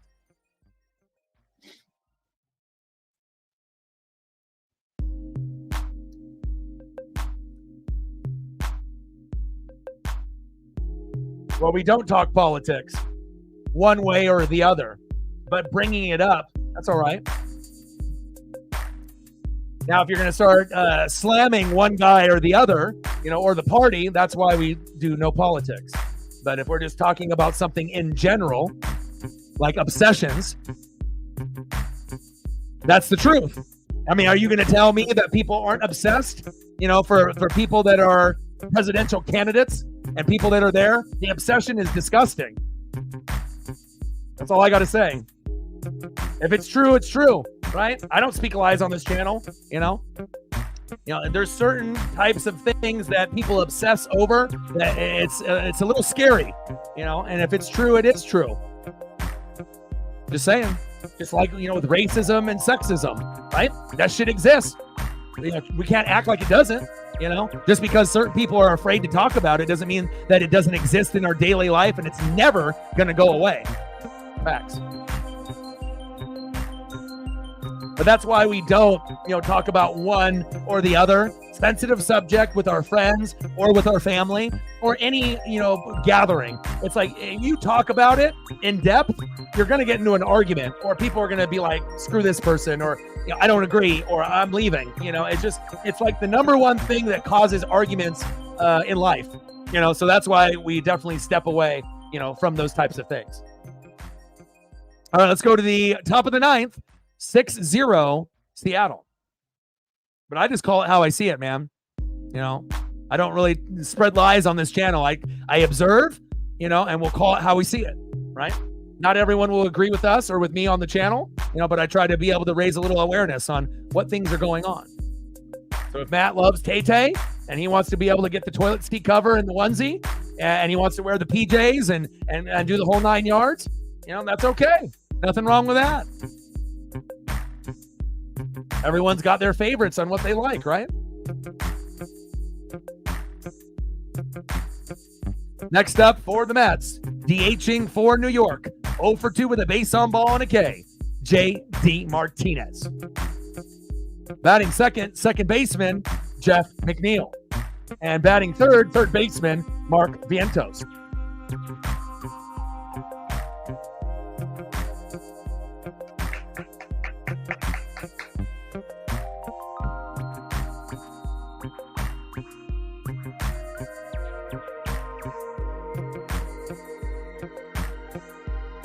Chris in the building, what's good? That would be a big dono day. I mean, we've gotten 1,300 for a single dono, and I know one day, the $500 dono, $1,000 dono, $1,500 dono, it'll happen. We just don't know when or who, but it will. Top of the ninth, 6-0 Mariners. The Mets are down to their last 3 batters, and it kind of feels like we're going to win 6-0. I'm not saying that the Mets can't get a run or two here. And obviously, we got to see if Thornton can not give up a fucking home run. Almost did right there. And why don't we have Andres Munoz playing? Why don't we have Munoz closing this game out? Why do we have fucking Thornton in there? Stupid. Why? And I get it. We're going to be playing them tomorrow, and we're going to be playing on ESPN Sunday Night Baseball. But this would be a good opportunity to have Andres Munoz. So this is a situation where Dominic Canzone, he's back there. Obviously did not time that right off the wall, first game back. But this is a Scott Service situation where you're saying, Scott, you idiot, why don't you have Munoz in the game, you moron? And I know I'm not the only one to think that after that hit. Idiot. I know. It's like, we just got him back. We don't need him to get injured again. Fuck. But it's not like we're down, like we were 3-1, and, you don't want to put Munoz in that situation. This is the exact situation that you put Munoz in. We're up 6-0. We're going to win the game. Let's end it. Don't tease them with a little carrot in front of them, trying to get back into the game. Just like when we ended up putting in Diaz, when we ended up having that nice 10-0 opportunity for Wu, and it ended up being 10-2. Use your brain, Scott. Golly. And again, I'm going to call out Scott, but I will also defend him when he does something good. But this was an idiot move to put in Thornton. Let me give him some more experience. The only guy that should be pitching in this situation when we're up 6-0, in game number 1 is Andres Munoz, unless he's hurt. Period. Dumb.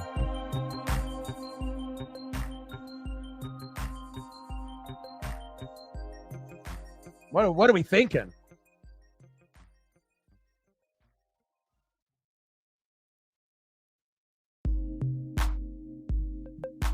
Let's go, baby. And it's not like Thornton is like Paul Sewald, where it's like you have confidence that he can get it done just as much as Andres Munoz, because I think that's what we felt. Sewald was just as good. Matt Brash was just as good. But unfortunately, we don't have 2 of those 3 available. One not on our team, one injured for the year. Flied out. Victor Robles, 1 away. Next up, third baseman Mark Vientos, 1 for 3. Let's make it 1 for 4.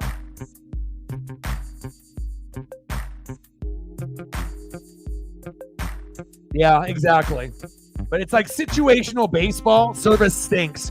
Like I said, he makes good calls sometimes with the pitchers. Too early or too late, or pinch running a certain guy, but sometimes the wrong pinch hitter, sometimes the wrong pitcher or player in the lineup, where we're not having our strongest lineup. And I know he's trying to make everyone happy, but at the end of the day, you're not there to make friends. You're there to win.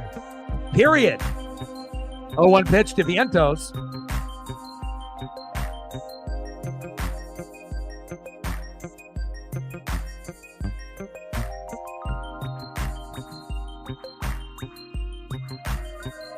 Yeah. Also, typing in the chat, depending on if it's caps or abbreviated or slang, and sometimes, as far as like humor, we can't see each other. So when someone types something in the chat, depending on if we know their personality, we're going to know, oh, they're joking, or, they're, going this route or this direction, right? Popped up by Vientos. So sometimes it's hard to be able to see humor, just based on all caps or all lowercase or what is written. But a lot of times we can tell based off the person and how they write it that we have an idea, But normally, 99 times out of 100, yeah, we're not going to be talking politics whatsoever. You are right. Which is something to, to stay away from, right? All it's going to do is cause an argument one way or the other. Top of the ninth, 6-0 Mariners, runner at second, 2 outs. Next up is Francisco Alvarez. William in the building, what's good? Pitches outside. 0-1 count, should have been a ball. And the ump definitely has not been good to New York today. The ump has missed at least 5 calls for New York, and not very many for Seattle. So I will give him that. 268 average, 5 homers, and 27 ribbies for Francisco Alvarez. Pitches outside, 1 ball and 1 strike.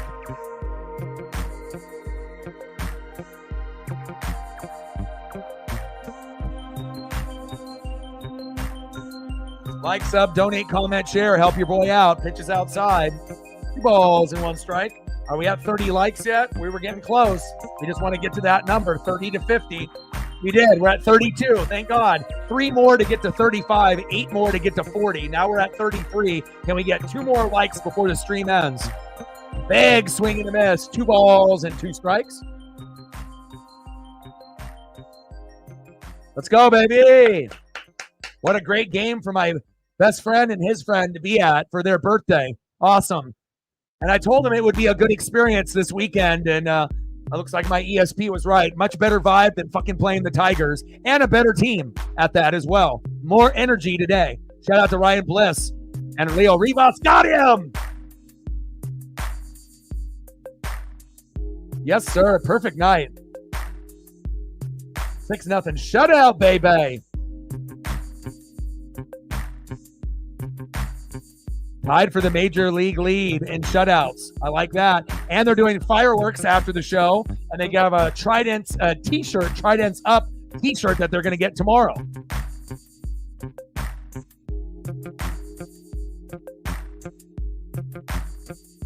We got to give Trent a little love. You know, even though I was pissed that they brought him in there. That should have been Andres Munoz, but I guess they'll save him for tomorrow. Nice job, Trent.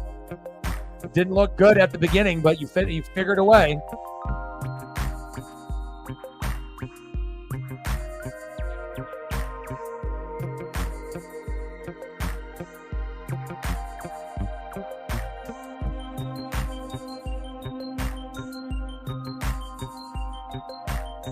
Final score, Mariners 6, Mets 0. And when the Mariners win, what do? We dance. Mariners win! Mariners win! Mariners win! Fuck yeah.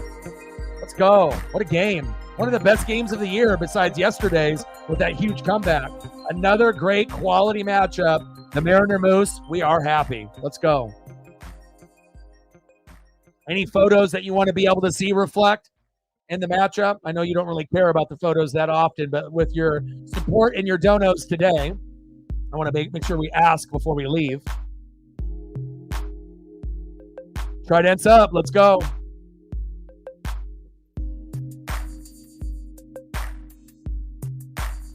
Let's go, baby. Go M's.